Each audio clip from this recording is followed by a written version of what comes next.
Hello friends, in this video we will be discussing about the module A chapter 4 of bank financial management cab exam का जो important component है। इसमें हम documentary letter of credit इसके बारे में देखेंगे। तो documentary letter of credit is a very interesting and important chapter as far as the exam is concerned, as far as the paper is concerned, right. तो ये काफी इंटरेस्टिंग है। We will see all of the aspects related to this, some of them in this part 1। ठीक है, तो इस chapter को हम कैसे डिवाइड कर सकते हैं, हम पहले देखेंगे लेटर ऑफ क्रेडिट से रिलेटेड जो कॉन्सेप्ट्स हैं उन सभी को बेसिक्स सारे उसके जो है वो समझेंगे।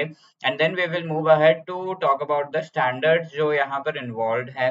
ठीक है, यूनिफॉर्म कस्टम्स एंड प्रैक्टिसेस और डिफरेंट जो हमारे types of letter of credit है या फिर डिफरेंट एस्पेक्ट्स है with respect to the letter of credit, उससे रिलेटेड स्टैंडर्ड्स को देखेंगे। So it is really interesting to note all of these down. So let us first understand कि letter of credit actually होता क्या है। तो first अगर हम एक प्रॉपर ट्रांजैक्शन देखें, यहाँ पर लेटर ऑफ क्रेडिट यूज होता है, तो it is between the importer and exporter and basically ये ज्यादातर केसेस में होता है between in on an international basis. ठीक है, तो ये हो सकता है between two supplier, seller and buyer जो कि सेम कंट्री में है वो भी, but very less, but mostly international basis पे होता है।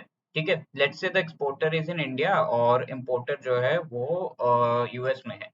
तो ऐसे में लेटर ऑफ क्रेडिट को इस पूरे पिक्चर में लाने की जरूरत क्या पड़ रही है, लेट्स सी। तो यहाँ पर इंपोर्टर का बैंक है, एक्सपोर्टर का बैंक है। These are the parties. We will discuss the parties involved in great detail इस सेशन में and later on also, right. तो ये बैंक है जिससे ये डील करते हैं। इन बैंक्स के नाम क्या है, all of those specific terms क्या यूज किए जाते हैं वो भी हम देखेंगे आगे।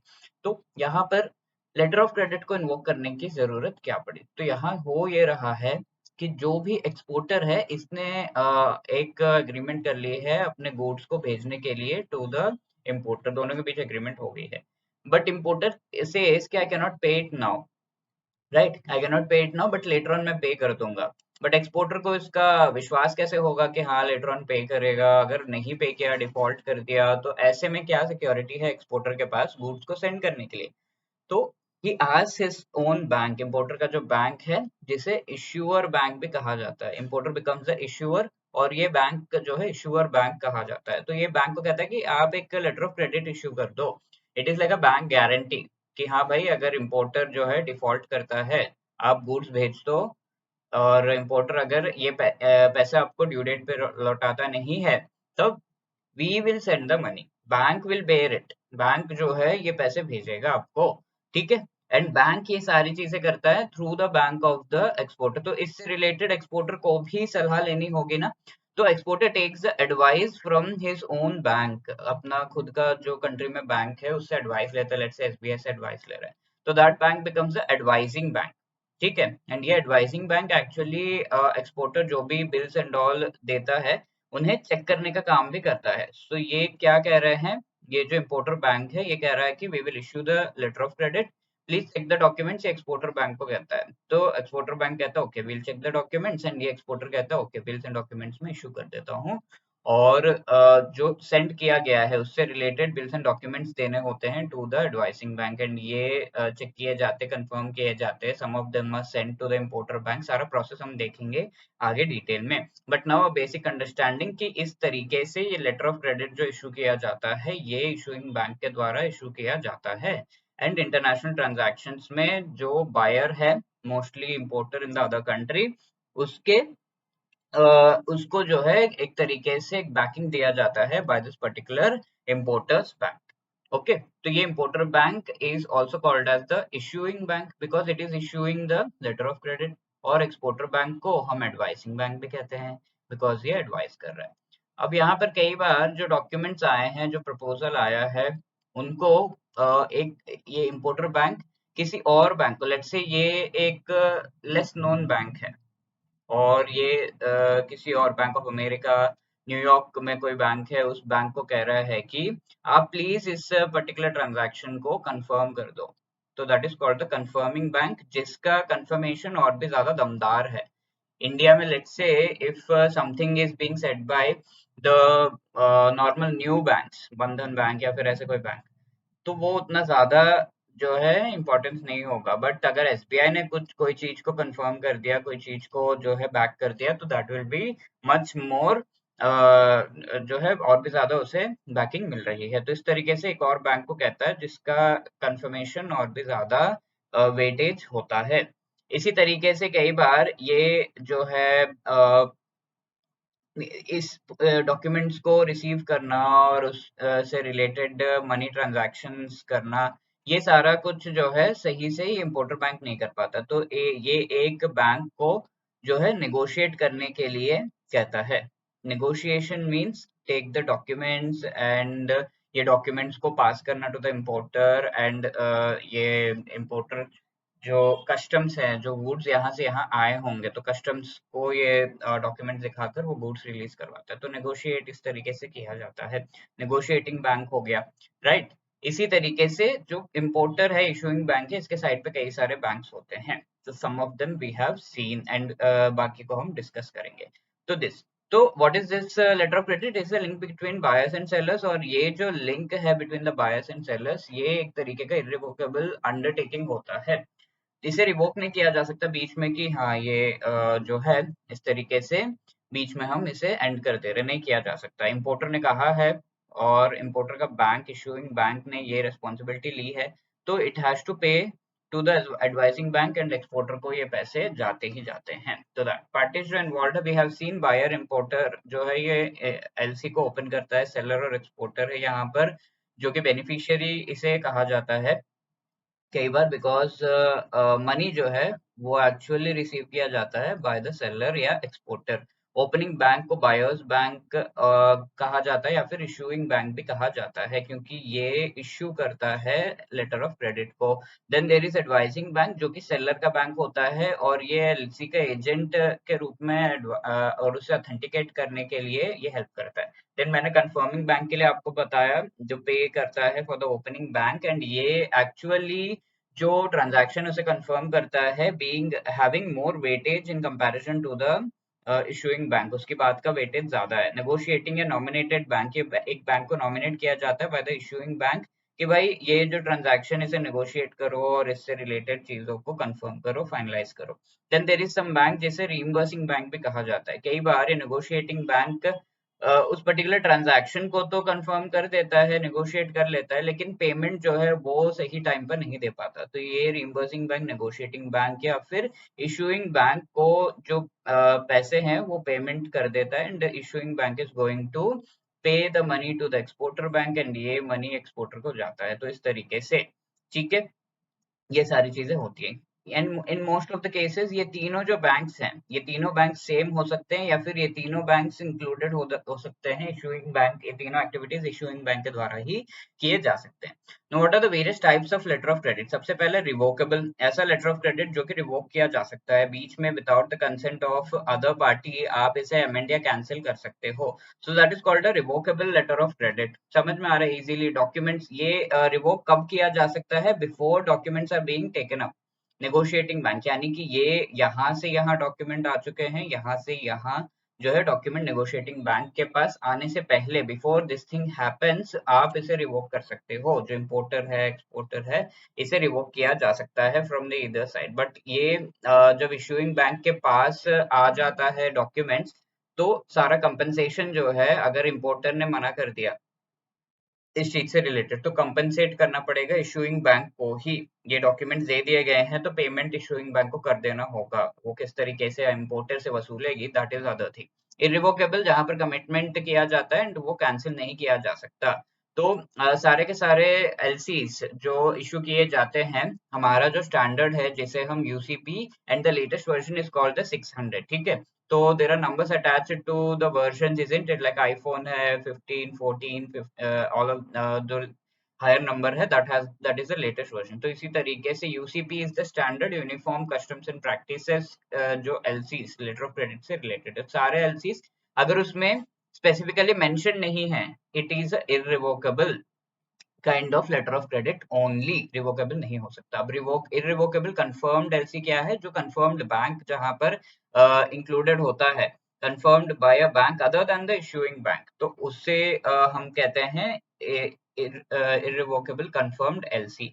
अब यहाँ हम ये कह सकते हैं कि इशूइंग बैंक जो है इसके क्या फंक्शंस हो जाते हैं, तो कंफर्मिंग इशूइंग बैंक के फंक्शन सारे कंफर्मिंग बैंक जो है उसके द्वारा पिकअप कर लिए जाते हैं। जैसा कि मैंने आपको बताया, let's say less known bank है तो उसके फंक्शन सारे जो भी उसे करना है वो सब कंफर्मिंग बैंक कर देता है, और ये कंफर्मिंग बैंक को अप्रोच किया जाता है by the issuing bank. Now transferable LC, तो कई बार जो लेटर ऑफ क्रेडिट है वो ट्रांसफर किया जा सकता है from one beneficiary to another beneficiary, ठीक है। तो ये जो बेनिफिशियरी एक्सपोर्टर है वो इस लेटर ऑफ क्रेडिट को ट्रांसफर कर सकता है to some other person, right. और वो अदर पर्सन लेट्स से इस लेटर ऑफ क्रेडिट के बेसिस पर जो गुड्स है उन्हें डिलीवर कर रहा है टू द इम्पोर्टर, ओके।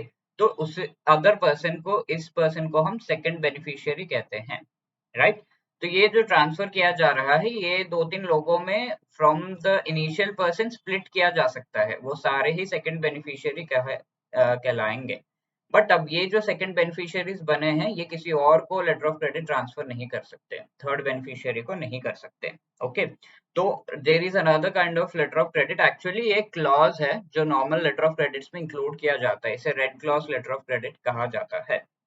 तो इसमें ये होता है कि जो लेटर ऑफ क्रेडिट इशू किया जा रहा है, अभी इशू किया गया है, एंड लेट्स से अभी ये इशूइंग बैंक और इसके जो सहपाठी हैं कंफर्मिंग, नेगोशिएटिंग, रीइंबर्सिंग बैंक, ये सब इसे चेक ही कर रहे हैं। बट मीनवाइल एक्सपोर्टर का टाइम निकला जा रहा है एंड एक्सपोर्टर को पैसे चाहिए। तो ऐसे में क्या होगा, ये जो एक्सपोर्टर है वो एक रेड क्लॉज इंक्लूड करेगा in the letter of credit, already जो नेगोशिएट किया गया था इंक्लूड करवाने को कहेगा, और ये एक्सपोर्टर एक्चुअली ही आस्क्स फॉर एडवांस अमाउंट, ठीक है। एडवांस अमाउंट चाहिए मुझे पैसों का, ताकि मैं अपना जो एक्टिविटीज है मैन्युफैक्चरिंग वो सब कर सकूं। अब ये सारा पे किया जाता है बाय हुम, नॉमिनेटेड बैंक या नेगोशिएटिंग बैंक के द्वारा, और एनी अदर बैंक से भी लिया जा सकता है बट मोस्टली इनसे लिया जाता है, ठीक है। तो ये एडवांस अमाउंट किसके बेसिस पर ये पे करते हैं, तो ये जो भी गुड्स है उसका एक रिसीट, पहली बात। इसके साथ साथ एक रिटन डॉक्यूमेंटेशन होता है इनका, undertaking from the seller to deliver. ये रिटर्न डॉक्यूमेंट में लिखता है कि हाँ I will deliver the goods to the particular bank. Funds जो भी इसके आ रहे हैं वो नेगोशिएटिंग बैंक जो है एडजस्ट करता है, and if there is any issue issuing bank को उस चीज में रिम्बर्स करना होता है, पैसे जो है देने होते हैं। Exporter does not send the goods और documents, issuing bank has to bear the loss, ठीक है। एक्सपोर्टर जो है ये पैसे ले लिया बट ये गुड्स वगैरह सेंड नहीं कर रहा है लेटर ऑन, तो इशूइंग बैंक को उसका लॉस जो है बेयर करना होता है। यहाँ पे बेनिफिट क्या हो रहा है, बेनिफिशियरी को ये प्रोवाइड कर रहा है विद मनी क्रेडिट, जो कि बाकी कहीं और से वो अगर पैसे उठाता अपने बिजनेस के लिए तो वहां पर उसे पैसे जो है हाई रेट ऑफ इंटरेस्ट पे शायद मिल रहे होते, but he is taking money from this bank only, तो ये लेस रेट ऑफ इंटरेस्ट पे मिल रहा है। Provides beneficiary with credit, but India में ऐसा होता नहीं है ज्यादातर, क्योंकि एक्सपोर्ट क्रेडिट बैंक जो प्रोवाइड करते हैं वो काफी चीपर है, कहीं और से लेना ज्यादा चीपर है in comparison to taking it from the negotiating bank. Then there is another kind of clause जो कि ऐड किया जा सकता है, it is called the green clause. तो यहाँ पर दो चीजें दी जाती हैं रेड क्लॉज में, पहला जो है वो एक रिसीट है कि हाँ ये सारे गुड्स हैं, second one is a declaration या फिर एक्सेप्टेंस एग्रीमेंट की हाँ ये पर्टिकुलर गुड्स को मैं जरूर डिलीवर करूंगा। एंड ग्रीन क्लॉज में एक एक्स्ट्रा सिक्योरिटी एलिमेंट होता है, जहां पर एक डॉक्यूमेंट और एक डॉक्यूमेंट, तीन डॉक्यूमेंट, ये दोनों तो सेम थिंग है like a red clause, but ये दोनों डॉक्यूमेंट्स दिए जाते हैं by exporter, and the third document confirming proofs उसमें होते हैं अटैच्ड की हाँ भाई ये जो सारे गुड्स ट्रांसफर होने हैं फ्रॉम द सेलर या फिर एक्सपोर्टर टू द इम्पोर्टर, ये सारे गुड्स एक्चुअली वेयर हाउस कर दिए गए हैं, इन्हें सेपरेट कर दिया गया है, वेयर हाउस में रख दिया गया है, that. Then this is a very interesting kind of a letter of credit which is called the site and the other type is the usance or acceptance letter of credit। तो ये समझना हमारे लिए काफी ज्यादा जरूरी है because ये आगे और भी जगह पर आपको देखने को मिलेगा। तो ये साइट यानी कि ऐसा लेटर ऑफ क्रेडिट जहां पर जो डॉक्यूमेंट्स वगैरह अगर सही हैं, तो यहाँ पर हमने देखा क्या होता है प्रोसेस की, एक्सपोर्टर डॉक्यूमेंट्स वगैरह देता है, एक्सपोर्टर बैंक वेरीफाई करता है, ये सेंड कर देता है। जैसे ही ये लगेगा कि ये सही है तो साइट जो लेटर ऑफ क्रेडिट होता है जैसे ही लगा कि हाँ डॉक्यूमेंट सारे सही हैं, सब कुछ सही है, तो it immediately releases the payment, और ये एक्सपोर्टर बैंक इमीडिएटली उसे एक्सपोर्टर को दे देता है। इट मीन्स कि at the sight of correct documents you have to release the payment. Okay, this is sight LC. Then there is another kind of LC जहां पर क्या हो रहा है, यूजेंस इसे कहा जाता है। Usance is kind of a short period, right. 30 days 90 days का पीरियड होता है यूज एंड एलसी। तो ये यूज एंड एलसी में होता ये है कि जैसे ही ये डॉक्यूमेंट्स एक्सेप्ट किए गए हैं by the importer bank, documents देखने के बाद हाँ ये डॉक्यूमेंट सही है, ये भी कंफर्म कर दिया गया है, बट इम्पोर्टर बैंक और एक्सपोर्टर इस चीज के लिए एक्सेप्ट करता है कि हाँ ये जो पेमेंट है वो थोड़ा लेट किया जाएगा, ठीक है, लेट किया जाएगा और फिर लेटर ऑन। तो ये जो साइट है उसमें इंपोर्टर बैंक पे कर देता है, and importer immediately importer bank को पेमेंट कर देता है after receiving the goods and all, ठीक है। बट इंपोर्टर बैंक यूजेंस वाले में थोड़ा डिले करके पेमेंट करता है। ओके, 30 डेज 90 डेज ये चीज लिखी होती है उसमें। और ये मोस्टली होता है बिकॉज इंपोर्टर गुड्स रिसीव करता है, उन्हें चेक करता है और सही आया नहीं देखता है, एंड उसके बाद कंफर्मेशन के बाद ये जो अमाउंट है रिलीज किया जाता है। So that is the usance. तो ये साइट वाले को डॉक्यूमेंट्स अगेंस्ट पेमेंट कहा जाता है। डॉक्यूमेंट दिया, कंफर्म हुआ कि हाँ documents are correct, then immediately payment should come. Usance is acceptance LC, और इसे एक्सेप्टेंस एलसी कहा जाता है जिसमें ये जो क्लॉज है कि हाँ ये 30 डेज या 90 डेज के बाद पेमेंट मिलेगा एक्सपोर्टर को, ये एक्सेप्ट किया जाता है। And then a bill of exchange या ड्राफ्ट जो है इशू किया जाता है, जिसपे ये लिखा होता है कि यूज एंड स्पिरिट कितना है। ओके, तो इस चीज को बैंक जो है बिल ऑफ एक्सचेंज इससे रिलेटेड इशू करता है। अब डिफर्ड एलसी में होता क्या है, कोई किसी तरह का document like bill of exchange जो है वो इशू नहीं किया जाता। It is again a kind of usance LC only, deferred LC में, बट बिल ऑफ एक्सचेंज या ड्राफ्ट इशू नहीं किया जाता। तो इसमें आपका स्टैम्प ड्यूटी जो है वो बच जाता है। बिल ऑफ एक्सचेंज एक डॉक्यूमेंट है, उसमें फिर स्टैम्प ड्यूटी, टैक्स पेमेंट वगैरह करना होता है, ठीक है। ड्यू डेट मेंशन्ड होता है लेटर ऑफ क्रेडिट में ऑलरेडी, कि कब ये पेमेंट होगी, बट लेटर पेमेंट जो है लेटर ऑन होगी, but it is not mentioned. Then the next one is negotiation LC, जहां पर issuing bank undertakes to make payment to the bank which has negotiated the documents. The negotiation LC में एक negotiating bank को include किया जाता है। ये इसका क्लॉज जब इंक्लूड किया जाता है लेटर ऑफ क्रेडिट में, then that is called the negotiation LC. Very very simple thing. तो ये negotiated bank is any bank जो कि नॉमिनेट किया जाता है by the LC issuing bank. Now back to back LC, this is a very wonderful concept जहां पर ये जो एक्सपोर्टर है, हमने यहाँ पिछले स्लाइड में एक्सपोर्टर को देखा, तो वो एक्सपोर्टर खुद से गुड्स को सेल नहीं कर रहा है या फिर खुद से गुड्स को भेज नहीं रहा है, खुद से मैन्युफैक्चर नहीं कर रहा है इन गुड्स को। ये किसी सप्लायर से इन्हें सप्लाई करवा रहा है अपने वेयर हाउस में, और ये वेयर हाउस से ये लेटर ऑफ क्रेडिट के थ्रू सेंड कर रहा है टू द बायर, ठीक है। तो ये ऐसा पर्सन है जो एक्चुअली इन गुड्स को सेल कर रहा है, बट ये पर्सन उन्हें मैन्युफैक्चर करके सप्लाई कर रहा है। तो ऐसे में क्या हो रहा है, ये जो लेटर ऑफ क्रेडिट है वो अगेन एंड अगेन इशू किया जाता है on each and every transaction.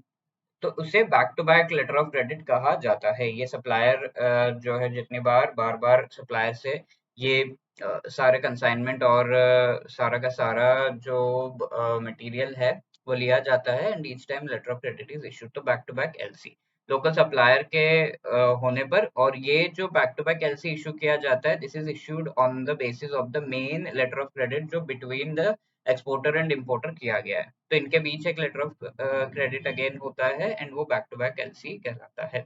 Moving on, the next one is stand by LC. Let's say यहाँ पर सारा कुछ हो गया, ठीक है। यहाँ पर लेट्स से डॉक्यूमेंट्स दे दिए गए, इम्पोर्टर ने सारे गुड्स रिसीव कर लिए, सब कुछ। अब ये दोनों जो है चुपचाप सो गए, they are not giving the money due date होने पर भी। तो ऐसे में stand by letter of credit होगा, तो the exporter can ask and invoke that letter of credit. वो ये stand by letter of credit तभी इन्वोक होता है जब इम्पोर्टर बैंक जो है वो सही टाइम पर पेमेंट नहीं करते हैं। तो ये स्टैंड बाय एलसी में ये सारी चीजें हैं जहां पर सेलर इसे इन्वोक करता है। If the goods are delivered bank does not pay, buyer also defaults. ठीक है।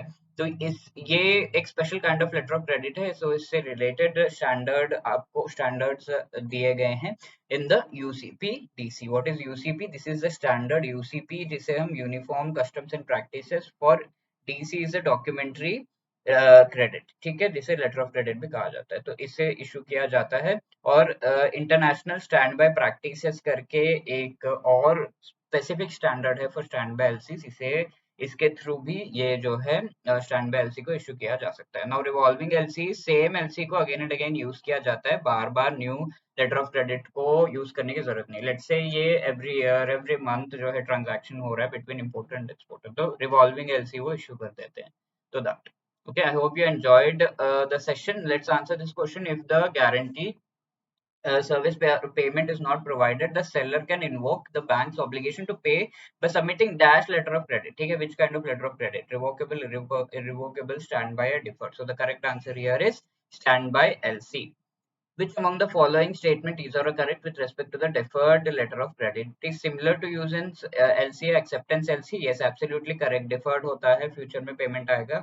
Just like usance, some time period होता है, and due date is mentioned in the letter of credit. So this is also correct. Bill of exchange or drafts are drawn with certain usance period and are payable upon acceptance at a future date. ठीक है, तो deferred LC में कोई bill of exchange को issue नहीं किया जाता, यहाँ पे stamp duty भी आपका बचता है।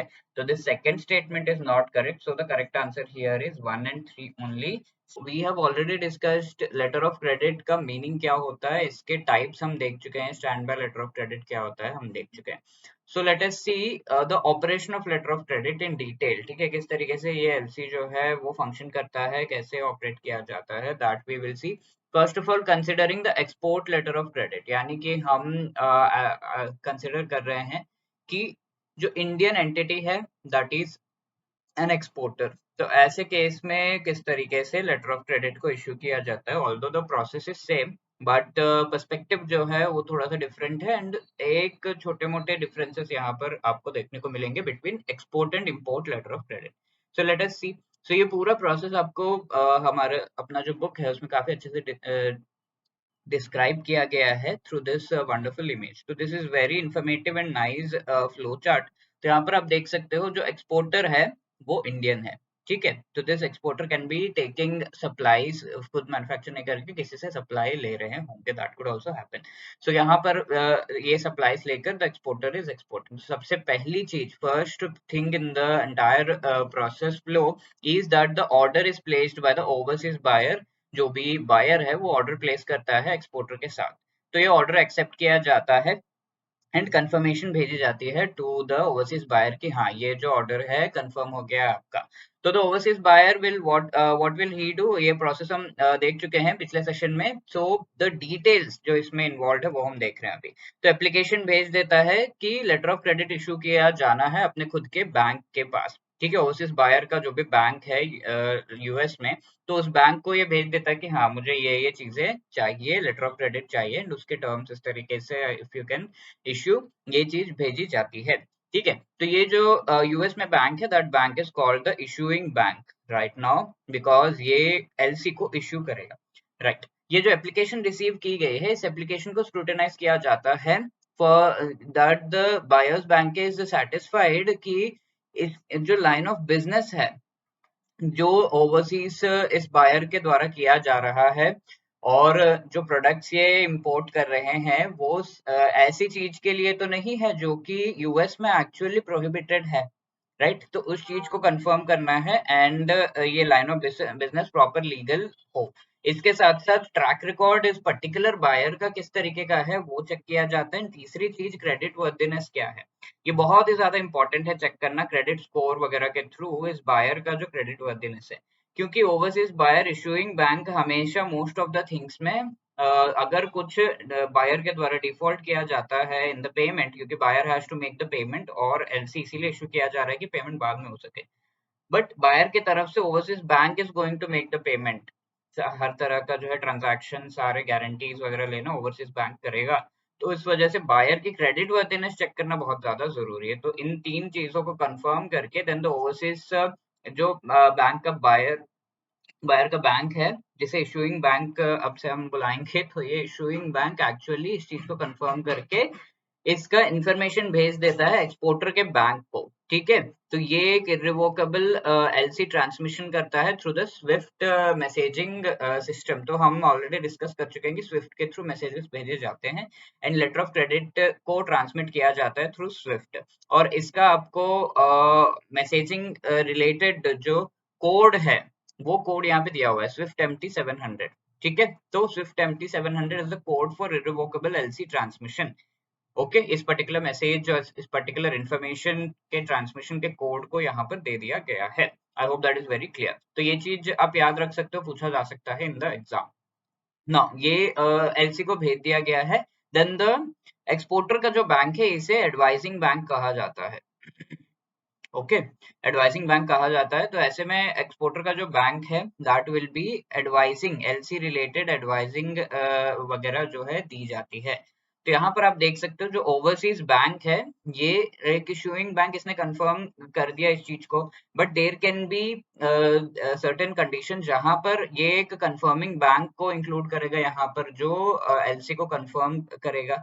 और इसके साथ साथ ये एक नॉमिनेटिंग बैंक को नॉमिनेट भी कर सकता है सो एज टू कंफर्म कि डॉक्यूमेंट सही हैं या नहीं है। जब ये डॉक्यूमेंट्स रिसीव हो जाएंगे एक स्टेप में, तब ये नॉमिनेटेड बैंक को यहाँ पर इंक्लूड कर सकता है so as to negotiate, so as to confirm कि ये डॉक्यूमेंट सही है and then do the payment to the exporter bank, ठीक है। तो ये दो बैंक से रिलेटेड भी इंफॉर्मेशन यहाँ पर दी गई है।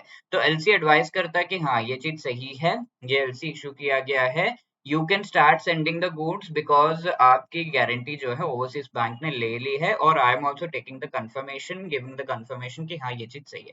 ओके, तो ऐसे में एक्सपोर्टर गुड्स का जो मूवमेंट है वो स्टार्ट कर देता है।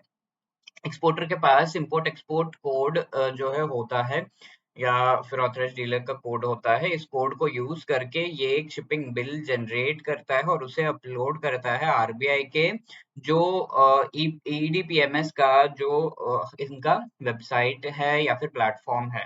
What is this EDPMS? Export data processing and monitoring system. So will talk about this.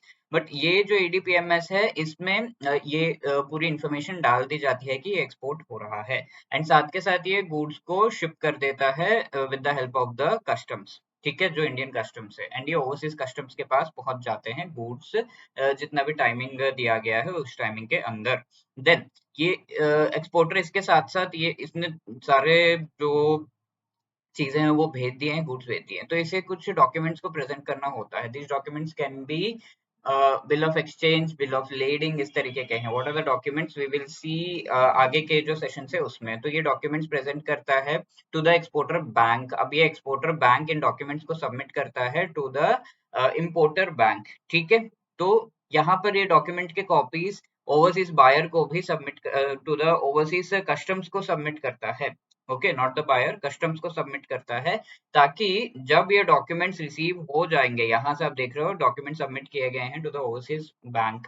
अब बायर का जो बैंक है, अब ये बायर का बैंक इन डॉक्यूमेंट्स को डिलीवर करता है टू द बायर, ठीक है। ओरिजिनल डॉक्यूमेंट्स यहाँ पर आ गए और उसके कॉपीज आपको यहाँ कस्टम्स में देखने को मिलेंगे। जब ये ओवरसीज बायर जाता है, यूएस को बायर जाता है अपने कस्टम्स के पास कि मुझे ये गुड्स रिलीज करवाने हैं, तो वो इन कॉपीज के सामने जो डॉक्यूमेंट्स ये लेकर आए हैं उनको चेक करते हैं and then goods are released, ठीक है। तो ये गुड्स रिलीज होने से पहले ये प्रोसेस डॉक्यूमेंट जैसे कंफर्म हो गए, सेंड कर दिए गए, इसके बाद ही इमीडिएटली ये जो बायर का बैंक है which is the issuing bank या फिर ये नेगोशिएटिंग बैंक या कंफर्मिंग बैंक जो भी यहाँ पर है included, they will be making the payment. Payment at sight होता है या फिर ड्यू डेट पर होता है, बिकॉज साइट एलसी हो सकता है या फिर यूजेंस एलसी हो सकता है। तो इसका कोड क्या है? स्विफ्ट एमटी 202, इसके थ्रू पेमेंट कर दिया जाता है और उसकी इन्फॉर्मेशन भेज दी जाती है। तो ये पेमेंट यहाँ पर हो जाता है, राइट। तो एक्सपोर्टर बैंक को यहाँ पेमेंट कर दिया जाता है। नाउ गुड्स की डिलीवरी कस्टम से ले ली जाती है अगर दोनों सेट ऑफ डॉक्यूमेंट्स मैच कर रहे हैं एंड ये पेमेंट इसको दे दी जाती है एंड इससे related you can see importer bank has made the payment. ये information electronic bank realisation certificate issue किया जाता है एंड पेमेंट दे दी जाती है to the exporter. Okay, so this is the total set of steps जो लिए जाते हैं एक्सपोर्ट एलसी से रिलेटेड। अब जब हम इम्पोर्ट एलसी डिस्कस करेंगे, we will consider the importer to be Indian. ठीक है, same set of steps again, उतना डिटेल में हमें जाने की जरूरत नहीं है। We can just see the step, order किया गया, कंफर्म कर दिया गया, एप्लीकेशन एलसी के लिए किया गया, और सेम जो सेटिस्फैक्शन है इंपोर्टर का जो बैंक है इंडिया में, उसके बेसिस पर ये line of business, track record, credit worthiness के बेसिस पर इस एलसी को कंफर्म करता है, इसे सेंड कर देता है इस एलसी को फोर्थ स्टेप में स्विफ्ट एमटी 700 के द्वारा यूएस में जो एक्सपोर्टर है उसको, और इस एलसी से रिलेटेड एडवाइस दे दी जाती है by the bank to the beneficiary कि हाँ ये चीज एकदम सही है। इसके साथ होता ये है कि जो गुड्स हैं वो सेंड कर दिए जाते हैं, गुड्स से रिलेटेड फॉर्मेलिटीज ओवरसीज कस्टम जो है उसके द्वारा किए जाते हैं, गुड्स को शिप कर दिया जाता है। सेवेंथ स्टेप में यू विल सी कि ये जो डॉक्यूमेंट्स है यूएस का जो एक्सपोर्टर है वो प्रेजेंट कर देता है, सेंड कर देता है अपने बैंक को, वहां से डॉक्यूमेंट्स आ जाते हैं इंपोर्टर इंडिया में, और ये डॉक्यूमेंट्स से चले जाते हैं टू द इंपोर्टर। राइट, अब ये जो इंपोर्ट किया जा रहा है इससे डॉक्यूमेंट्स यहाँ पर आ गए, एंड इससे रिलेटेड जो पेमेंट है वो इंपोर्टर का बैंक भेज देता है, एंड ये सारा जो डिटेल्स है वो आपको आईडीपीएमएस पे डाल देना होता है, जो कि आरबीआई के द्वारा मेंटेन्ड प्लेटफॉर्म है, so as to enter the import related data. ठीक है, ये सब करने के बाद यू विल सी कि गुड्स की डिलीवरी यहाँ पर ले ली जाती है, एंड डॉक्यूमेंट के जो कॉपीज हैं वो सब भी दे दिए जाते हैं टू द पर्टिकुलर इंपोर्टर, और उसके बाद गुड्स की डिलीवरी ले ली जाती है। ठीक है, यहाँ पर जो पैसे रिसीव हुए हैं वो पैसे दे दिए जाते हैं to the exporter. Right, so these are the same kind of steps, but यहाँ एक चीज का डिफरेंस है, आईडीपीएमएस एंड यहाँ इंडियन जो है वो इंपोर्टर है, that is the difference. Now parties involve, ये नेक्स्ट चीज हम देख रहे हैं, लायबिलिटीज, रिस्पॉन्सिबिलिटीज, राइट्स क्या है पार्टीज के। Although we have seen these things little more deeply, हम देख रहे हैं कंसिडरिंग द स्टैंडर्ड्स, यूसीपी 600 जो हमारा स्टैंडर्ड्स है उसमें आर्टिकल्स दिए हुए हैं जिसमें प्रोविजंस दिए हुए हैं ईच एंड एवरी पार्टिसिपेंट से related. So let's see article 5 of UCP 600 क्या है, ये यूनिफॉर्म कस्टम्स एंड प्रैक्टिसेस 600, तो ये स्टैंडर्ड्स ले डाउन करता है एलसी से रिलेटेड। तो ये इसके आर्टिकल 5 में इंपोर्टर या बायर से रिलेटेड चीजें डिफाइन की गई हैं, तो ये एलसी इशू करने वाला व्यक्ति है, और ये सारे ऑब्लिगेशंस इसके जो है फॉरेन लॉस के हिसाब से हो, और बैंक इन चीजों को इंडेमनीफाई करे, यानी कि अगर कोई दिक्कत होती है तो issuing bank is going to indemnify it and correct things. Article 18 में ये चीज दिया हुआ है, इशूइंग बैंक से रिलेटेड चीजें भी दी हुई हैं इस में, जहां पर इसे इशूइंग बैंक को कंफर्म करना होगा क्रेडिट वर्दीनेस। तो आप देख रहे हो सबसे इंपॉर्टेंट चीज है इंपोर्टर का क्रेडिट वर्दीनेस कंफर्म करना, इशूइंग बैंक के द्वारा किया जाता है। देन यहाँ पर जो है ऑन साइट या मेच्योरिटी पर ये जो पेमेंट है वो किया जाता है, तो उससे रिलेटेड यहाँ पे दिया गया है रिस्पॉन्सिबिलिटी जो चीजों की है, डॉक्यूमेंट्स चेक करने की, वो सारी इशूइंग बैंक की है। और अगर ये एलसी किया गया है and the issuing bank is not okay with that, LC का जो रिक्वेस्ट किया गया bye the importer but the issuing bank is not okay, तो 5 वर्किंग डेज में इसे इन चीजों को बता देना है। एंड अगर एक्सपोर्टर के डॉक्यूमेंट से ये ओके नहीं है, then it has to tell within 5 working days. अगर डॉक्यूमेंट्स में डिस्क्रिपेंसीज नजर आते हैं तो ये जो एक्सपोर्टर है उसको बता सकता है, डॉक्यूमेंट रिपोर्ट कर सकता है। डॉक्यूमेंट्स अगर चेक किए जा रहे हैं बाय द नेगोशिएटिंग बैंक या फिर रिटर्न किए गए हैं, तो it has to inform all of the transactions to the party, other party. ठीक है, एडवाइजिंग बैंक यहाँ पर ये बैंक है जो कि एक्चुअली एडवाइस करता है टू द एक्सपोर्टर। ठीक है, ये इससे रिलेटेड विशेष टू एडवाइस और नॉट, वो बैंक खुद कंफर्म कर सकता है, एक्सपोर्टर ने तो पूछा है पर वो बैंक के ऊपर है कि whether it wishes to advise और नॉट, और ये डिसीजन इन्फॉर्म करना है टू द एक्सपोर्टर। आर्टिकल 9 में ये चीज दिया हुआ है। और एलसी ऑथेंटिक नहीं होगा तो एडवाइजिंग बैंक को जो है बताना पड़ेगा to the particular issuing bank, applicant and all. Confirming bank यहाँ पर इशूइंग बैंक के साथ काम करता है और कंफर्म करता है, ये सारी चीजें आर्टिकल 8 में दी हुई हैं, we have seen this already. Issuing bank को इन्फॉर्म करना अगर वो कंफर्म नहीं कर रहा है, as well as the beneficiary. Then negotiating bank जो है डॉक्यूमेंट्स को चेक करता है, नेगोशिएट करता है एंड पेमेंट कर देता है, आर्टिकल 12 एंड 14 में दिया हुआ है। और कोई यहाँ पर जो है दिक्कत होती है तो issuing bank is going to pay to the negotiating bank. Reimbursing bank इसी तरीके का है जहां पर nostro vostro accounts, international accounts ये मेंटेन किए जाते हैं बाय द रिम्बर्सिंग बैंक। तो ये सारे ट्रांजैक्शंस करेगा और पेमेंट रीइंबर्स कर देगा टू द नेगोशिएटिंग बैंक या फिर कंफर्मिंग बैंक या इशूइंग बैंक। ठीक है, तो इस तरीके से तो आईसीपी का आर्टिकल 13 में इससे रिलेटेड आपको प्रोविजंस देखने को मिलेंगे, bank to bank reimbursement related provisions, और ये काफी इंपॉर्टेंट चीज है जब एक बैंक से दूसरे बैंक में पैसे जा रहे हैं। तो इससे रिलेटेड स्पेशल आपको स्टैंडर्ड्स भी देखने को मिलेंगे, uniform rules for bank to bank reimbursements URR 725, तो that we will see later on इसके डिटेल्स। ठीक है, बेनिफिशियरी है जो एक्सपोर्टर या फिर सप्लायर है, कोई भी कंट्रैक्चुअल रिलेशनशिप इसका नहीं होना चाहिए बिटवीन बैंक जो यहाँ पर इन्वॉल्व है और एप्लीकेंट इशूइंग बैंक वगैरह से, आर्टिकल 4 पे ये चीज दी हुई है। एंड फाइनली बैंक्स को प्रोटेक्शन यहाँ पर दिया गया है with respect to various transactions. Banks are not liable, यहाँ बैंक के पास आकर धरना करने पर आपको कोई भी जो है पैसे वगैरह इन चीजों से रिलेटेड नहीं मिलेंगे। तो आर्टिकल 34 ऑफ यूसीपी 600 में दिया हुआ है कि banks do not assume responsibility for genuineness of the document. हाँ, डॉक्यूमेंट सही नहीं है बेस्ड अपॉन द स्टैंडर्ड्स वो देख लेंगे, बट डॉक्यूमेंट जेन्यून है या नहीं उसकी कंफर्मेशन जो है और उसका रिस्पॉन्सिबिलिटी बैंक्स का नहीं है। आर्टिकल 35 यहाँ पर कह रहा है कि banks not responsible for loss, अगर कोई लॉस होता है because of delay in the transmission of message या फिर गुड्स वगैरह, that is not the responsibility of the bank. Errors अगर हो रहे हैं, टेक्निकल इश्यूज हो रहे हैं, तो उससे रिलेटेड रिस्पॉन्सिबिलिटी बैंक की नहीं है। आर्टिकल 36 में दिया हुआ कि बैंक रिस्पॉन्सिबिलिटी नहीं लेते अगर इन दोनों में से किसी का भी बिजनेस जो है वो क्लोज हो जाता है और लॉस हो जाता है इधर पार्टीज को, तो banks are not responsible. Article 37 में banks again do not take responsibility any act जो करस्पॉन्डेंट बैंक्स कर रहे हैं, जो भी बैंक्स है, let's say issuing bank, confirming bank, reimbursing, negotiating bank को चूज कर रहा है और ये और भी थर्ड पार्टी से काम करवा रहे हैं, तो उनके जो एक्ट्स किए जा रहे हैं उसकी वजह से अगर कोई लॉस हो रहा है, that is not the responsibility of the banks. Okay, so I hope you enjoyed this. Let us answer this question. A dash gives a definite undertaking in addition to that of the issuing bank at the request of the issuing bank to make payment on presentation of documents as per the terms and conditions of the letter of credit. ठीक है, तो जब भी definite undertaking and in addition to the issuing bank, तो ये कौन करता है, कंफर्मिंग बैंक के द्वारा किया जाता है, विच कंफर्म्स, इशूइंग बैंक ने तो कर दिया but confirming bank is going to confirm, make the payments और get the payment from the negotiating और नॉमिनेटेड रिइंबर्सिंग बैंक। ठीक है, तो C is the right answer here. Which among the following statement is और are correct with respect to what protection provided to banks with respect to process of letter of credit? Banks do not assume any responsibility for genuineness of the documents. Correct. Banks are responsible for any loss of arising due to delay in transmission. नहीं, bank की responsibility नहीं होती है. Banks are not responsible.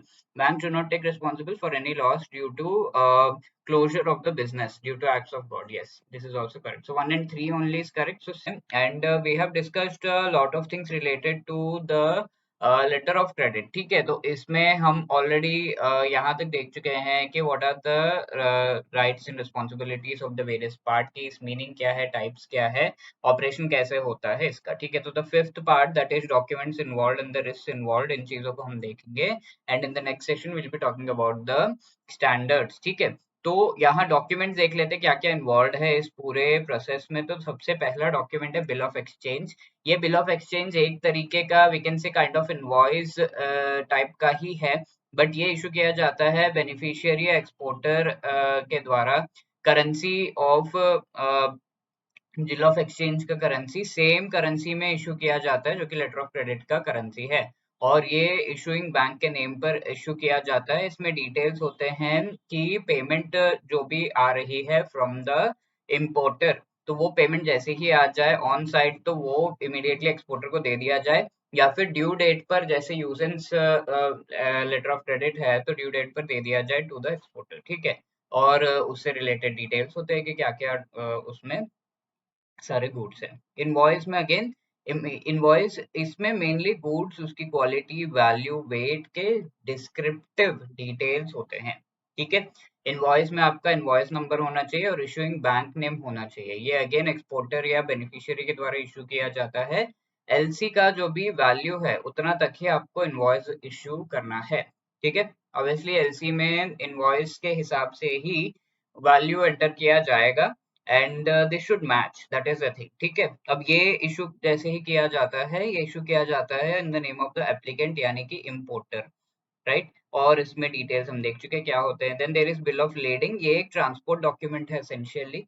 ये document ship owner या फिर उसके authorised agent के द्वारा इशू किया जाता है कि भाई ये जो गुड्स हैं वो मेरे पास आ गए हैं, so as to transport, and ये गुड्स मैं ट्रांसपोर्ट करने वाला हूँ शिपमेंट पोर्ट और डेस्टिनेशन पोर्ट के बीच में। ठीक है, सिंपली एक ट्रांसपोर्ट डॉक्यूमेंट है। और इसका जो डेट है वो एलसी इशू डेट के बाद का ही होना चाहिए, यानी कि बिल ऑफ लेडिंग इशू करने से पहले लेटर ऑफ क्रेडिट जो है इशू हो जाना चाहिए on the side of the buyer and buyer's bank. तो इस क्यों है ये चीज है, क्योंकि ये ट्रांसपोर्ट डॉक्यूमेंट में लेटर ऑफ क्रेडिट नंबर भी इंक्लूडेड होना चाहिए ताकि ये सिक्योर्ड रहे। इशूइंग बैंक का नेम भी होना चाहिए। तो ये शिप ओनर जो है इशूइंग बैंक को इशू करता है, या तो ब्लैंक एंडोर्स्ड होता है यानी कि there is no recipient, simply ये बिल ऑफ लेडिंग इशू कर दिया जाता है। But bill of lading is a very important document which has to be transmitted confirm करने के लिए कि हाँ ये जो गुड्स है वो शिप हो चुके हैं। Then there is insurance policy, या इसका सर्टिफिकेट इंश्योरेंस कंपनी या फिर उसके एजेंट्स के द्वारा इशू किया जाता है, ब्रोकर के द्वारा नहीं। तो इंश्योरेंस इशू करने वाले एजेंट्स होते हैं, ब्रोकर्स होते हैं। ब्रोकर्स डिफरेंट कंपनीज के साथ डील करते हैं, बट एजेंट्स सिंगल कंपनी के साथ ही डील करते हैं। तो इंश्योरेंस कंपनी है तो उसी कंपनी के साथ एजेंट जो है डील करेगा, उसके पॉलिसीज को ही बेचेगा। बट ब्रोकर मल्टीपल कंपनीज के साथ मल्टीपल कस्टमर्स को उनको बेचते रहता है, सभी के प्रोस एंड कॉन्स को बताते हुए। तो एजेंट्स के द्वारा या फिर इंश्योरेंस कंपनी के द्वारा ही ये इंश्योरेंस पॉलिसी इशू किया जाना चाहिए, नॉट द ब्रोकर। ये ब्लैंक एंडोर्स्ड होता है, there is no recipient to this. और यहाँ पर ये इंडेमनीफाई करता है जो भी गुड्स ट्रांसपोर्ट हो रहे हैं, मूव हो रहे हैं, उनके लॉस को इंडेमनीफाई करता है, सर्टेन काइंड्स ऑफ लॉसेस। अब यहाँ पर जो अमाउंट है इंश्योरेंस का वो कितना हो सकता है, अप टू 110% ऑफ CIF, यानी कि जो भी कॉस्ट है, इंश्योरेंस है, फ्रीट है, इन चीजों को मिलाकर जितना भी कॉस्ट है, यानी कि उसका कॉस्ट जितना है गुड्स का, देन इंश्योरेंस का अमाउंट एंड फ्रीट यानी कि मूवमेंट का अमाउंट, ये सारी चीजों को मिलाकर इंश्योरेंस हो सकता है उसका 110%। और else it can B CIP यानी कि कैरेज एंड इंश्योरेंस जो भी पे किया जा रहा है, यानी कि यहाँ पर आपका movement related, transport related cost included नहीं होता है इन मोस्ट केसेस। तो 110% ऑफ ईदर ऑफ देम जो भी इंश्योरेंस में और LC के टर्म्स में दिया हुआ है। Then the fourth document is certificate of origin. Independent authority like the chamber of commerce के द्वारा इशू किया जाता है इंडिया में जो भी है। देन ये कंट्री ऑफ ओरिजिन को डिटरमाइन करता है। लेट्स से इंडिया में इंडिया से जा रहा है ये, तो ये इंडिया के एंटिटीज इशू करेंगे। कंट्री ऑफ ओरिजिन का इंफॉर्मेशन ये देगा, packing, weight list related details, इससे रिलेटेड डॉक्यूमेंट्स, तो वो LC के टर्म्स के हिसाब से जरूरत है तो इशू किए जाते हैं। नाउ ये डॉक्यूमेंट्स से रिलेटेड कई सारी चीजें हैं which have to be done. What are the details to be mentioned in the invoice, ये चीज आपको पता होना चाहिए। तो इनवॉइस में टर्म्स ऑफ सेल कॉन्ट्रैक्ट होने चाहिए, FOB यानी कि फ्री ऑन बोर्ड कॉस्ट कितना लगा है, फ्री ऑन बोर्ड यानी कि जो शिप है उसके ऊपर लाने तक का कॉस्ट कितना लगा है, that is called the free on board cost, उस पर्टिकुलर कैरेज, उस पर्टिकुलर शिपमेंट थिंग को। ठीक है, या फिर CIF जो कॉस्ट हमने अभी डिस्कस किया अभी इस स्लाइड पे। ठीक है, बिल ऑफ लेडिंग नंबर होना चाहिए, शिपिंग मार्क्स होने चाहिए। देन इम्पोर्टेंट जो भी इंपोर्ट का लाइसेंस नंबर है, gross weight, net weight, shipping marks, packing details वगैरह होने चाहिए इस पर्टिकुलर इनवॉइस में जो इश्यू किया जा रहा है एक्सपोर्टर के द्वारा। Invoice is like a bill, ठीक है वो। देन ये कई बार एक चीज होती है कि यहाँ पर हमें रिकॉल करना होगा जो पेमेंट का प्रोसेस है, so that we can understand this term which is called crystallization of the foreign currency। ठीक है, तो फॉरेन करेंसी में पेमेंट हो रही है, yes we know that। जो भी बायर है he is going to make the payment to the buyer's bank, और ये बायर्स बैंक सेलर्स बैंक को पे करने वाला है, और ये सेलर्स बैंक देगा सेलर को वो पेमेंट। ठीक है, तो लेट्स से 10 जैन ये एक डेट है जिस पर ये पेमेंट रिसीव हो जानी चाहिए थी, बट इस डेट पे पेमेंट रिसीव नहीं हुई है, तो ये पेमेंट क्या है, डॉलर्स में आ रही है। ओके, इंटरनेशनली हो रहा है मोस्टली लेटर ऑफ क्रेडिट से रिलेटेड ट्रांजैक्शंस, एक्सपोर्ट इंपोर्ट, तो डॉलर्स में आ रहे हैं। 10 जैन को रिसीव नहीं हुआ, 25 जैन को लेट्स से रिसीव हुआ है। तो 25 जैन को जो यहाँ पर 10 जैन को अगर रिसीव हो जाता तो $1 के सामने द बैंक हैड टू पे 80 रुपीज टू द कस्टमर। ठीक है, तो ये उस दिन का एक्सचेंज रेट है। बट 25 जैन को अगर हम देखें, $1 के सामने एक्सचेंज रेट जो है वो चेंज होकर 90 रुपीज हो गया है। ऑल्दो ये डीले होने का जो कंपनसेशन है बैंक वो लेता है, लेकिन बैंक को तो लॉस हो रहा है ना, क्योंकि ये रुपीस में कन्वर्ट करके जो भी डॉलर्स आए हैं वो दे रहा है टू द एक्सपोर्टर। तो अगर वो 10th को ही आ जाता तो ईच डॉलर पे 10 रुपीज कम लगते हैं, राइट? तो the loss here is of the bank. तो इस वजह से जो भी ड्यू डेट है, उस पर्टिकुलर डेट की जो लायबिलिटी है वो उस दिन कितना एक्सचेंज रेट है उसके हिसाब से इस डॉलर, यहाँ पर क्या हो रहा है, फॉरेन करेंसी लायबिलिटी है over the bank so as to pay to the seller या एक्सपोर्टर। ठीक है, फॉरेन करेंसी लायबिलिटी क्यों? जो भी फॉरेन करेंसी में रिसीव हो रहा है उसको रुपीस में कन्वर्ट करो एंड जो भी बन रहा है वो पे करना आपको, that is foreign currency liability. इस फॉरेन करेंसी लायबिलिटी को रुपी लायबिलिटी में कन्वर्ट कर दिया जाता है बाय दिस पर्टिकुलर बैंक। जो भी रेट था उस दिन, जिस दिन ड्यू डेट हो चुका है, उस रेट पर ही क्रिस्टलाइज कर दिया जाता है उस पर्टिकुलर बिल को। ठीक है, लेट्स से $10 का बिल है, ऐसे में कितना 800 रुपीज रिसीव होना है।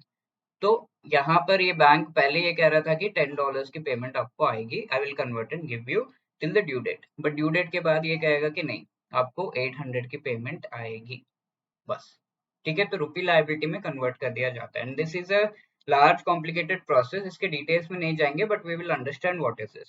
सिंपली जो भी फॉरेन करेंसी लायबिलिटी है of the bank of the seller's bank, जिसे हम एडवाइजिंग बैंक भी कहते हैं, उसे कन्वर्ट कर दिया जाता है into rupee liability, simple.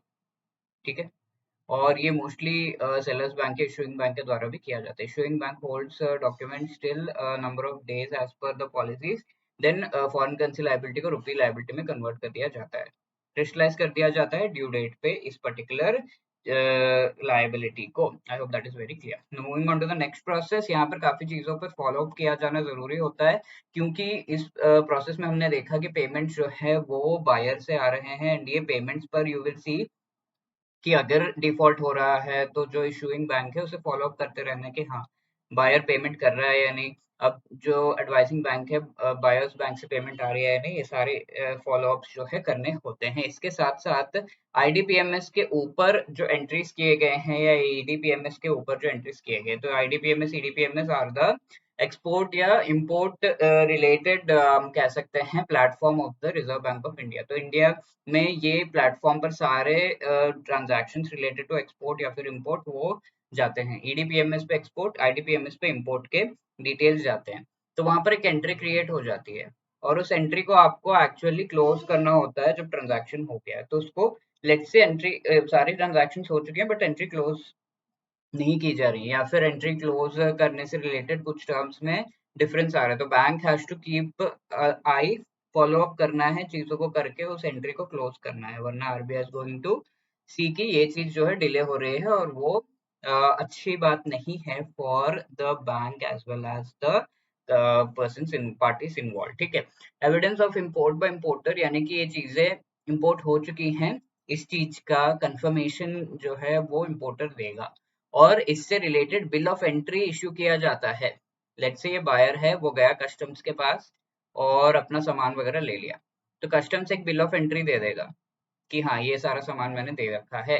Actual import of goods issued by the customs to importer, तो ये सारा सामान मैंने दे दिया, ऐसे करके एक बिल ऑफ एंट्री दे देगा along with the goods that have been imported. तो ये बिल ऑफ एंट्री एक्चुअली हमारा जो इंपोर्टर है उसे इशूइंग बैंक को देना होता है, तो वो इशूइंग बैंक को देगा। और अगर विद इन 3 मंथ्स जो ये देना है वो अगर नहीं देता है तो फॉलो अप करते रहना। विद इन 3 मंथ्स अगर ये चीज जो है रिसीव नहीं होती है then the bank has to follow up and ask कि आपने बिल ऑफ एंट्री सबमिट नहीं किया है हमें। ठीक है, वो एंट्रीज जो प्लेटफॉर्म्स पे होते हैं उन्हें क्लोज करने के लिए जरूरी होता है। और ये कम्युनिकेशन जो बैंक के द्वारा पूछा जाता है to the importer, at least one of the communication should be through the registered letter. और इंडिया में अगर ये हुआ है तो आरबीआई को ये चीज जो है इन्फॉर्म करनी होती है बाय द बैंक कि इस तरीके से डिले हुआ है इन sending the bill of entry. ये ऑटोमेटिकली चले जाता है आरबीआई के पास बिकॉज ईडीपीएमएस आईडीपीएमएस सारा कुछ जो है ओपन है आज के डेट में। ठीक है, विद इन 3 मंथ्स अगर ये नहीं होता और विद इन मोर 3 मंथ्स अगर ये पेमेंट नहीं करता है, सॉरी ये जो डॉक्यूमेंट नहीं देता है, तो आरबीआई को देना है। पहले ये चीज आरबीआई को इन्फॉर्म करनी होती थी। हाफ ईयरली एक स्टेटमेंट दिया जाता है by these banks related to the exports and imports. तो उस बीईएफ स्टेटमेंट उसका नाम है, तो उस स्टेटमेंट में ये बताना होता था, बट आज के डेट में आरबीआई को थ्रू द पोर्टल या फिर अदर मीन्स ये बताना होता है। बैंक्स के लिए सेफगार्ड्स क्या है? आरबीआई एडवाइस कर रहा है बैंक्स को कि अपने खुद के गाइडलाइंस रखो, due diligence, KYC, credit report सारे जो पार्टी से उनसे रिलेटेड। एक्स्ट्रा कॉशियस होना जहां पर लार्ज वैल्यू ट्रांजैक्शंस से रिलेटेड डीलिंग हो रही है। 100% कैश मार्जिन रिलेटेड, यानी कि सारा पेमेंट कैश में हो रहा है। सडन स्पर्ट हो रहा है इंपोर्टर के बिजनेस में या यूजेंस लेटर ऑफ क्रेडिट है, तो एक्स्ट्रा कॉशियस होना है, ऐसा आरबीआई ने बैंक्स को कह रखा है।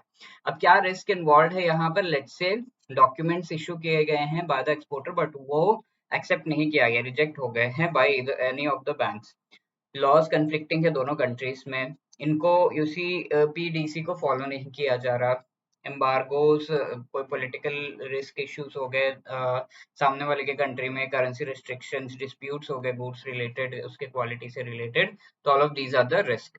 ठीक है, क्योंकि इंटरनेशनल है, ये बड़ा रिस्क बन जाता है। तो बैंक्स को क्या मेजर्स लेने चाहिए?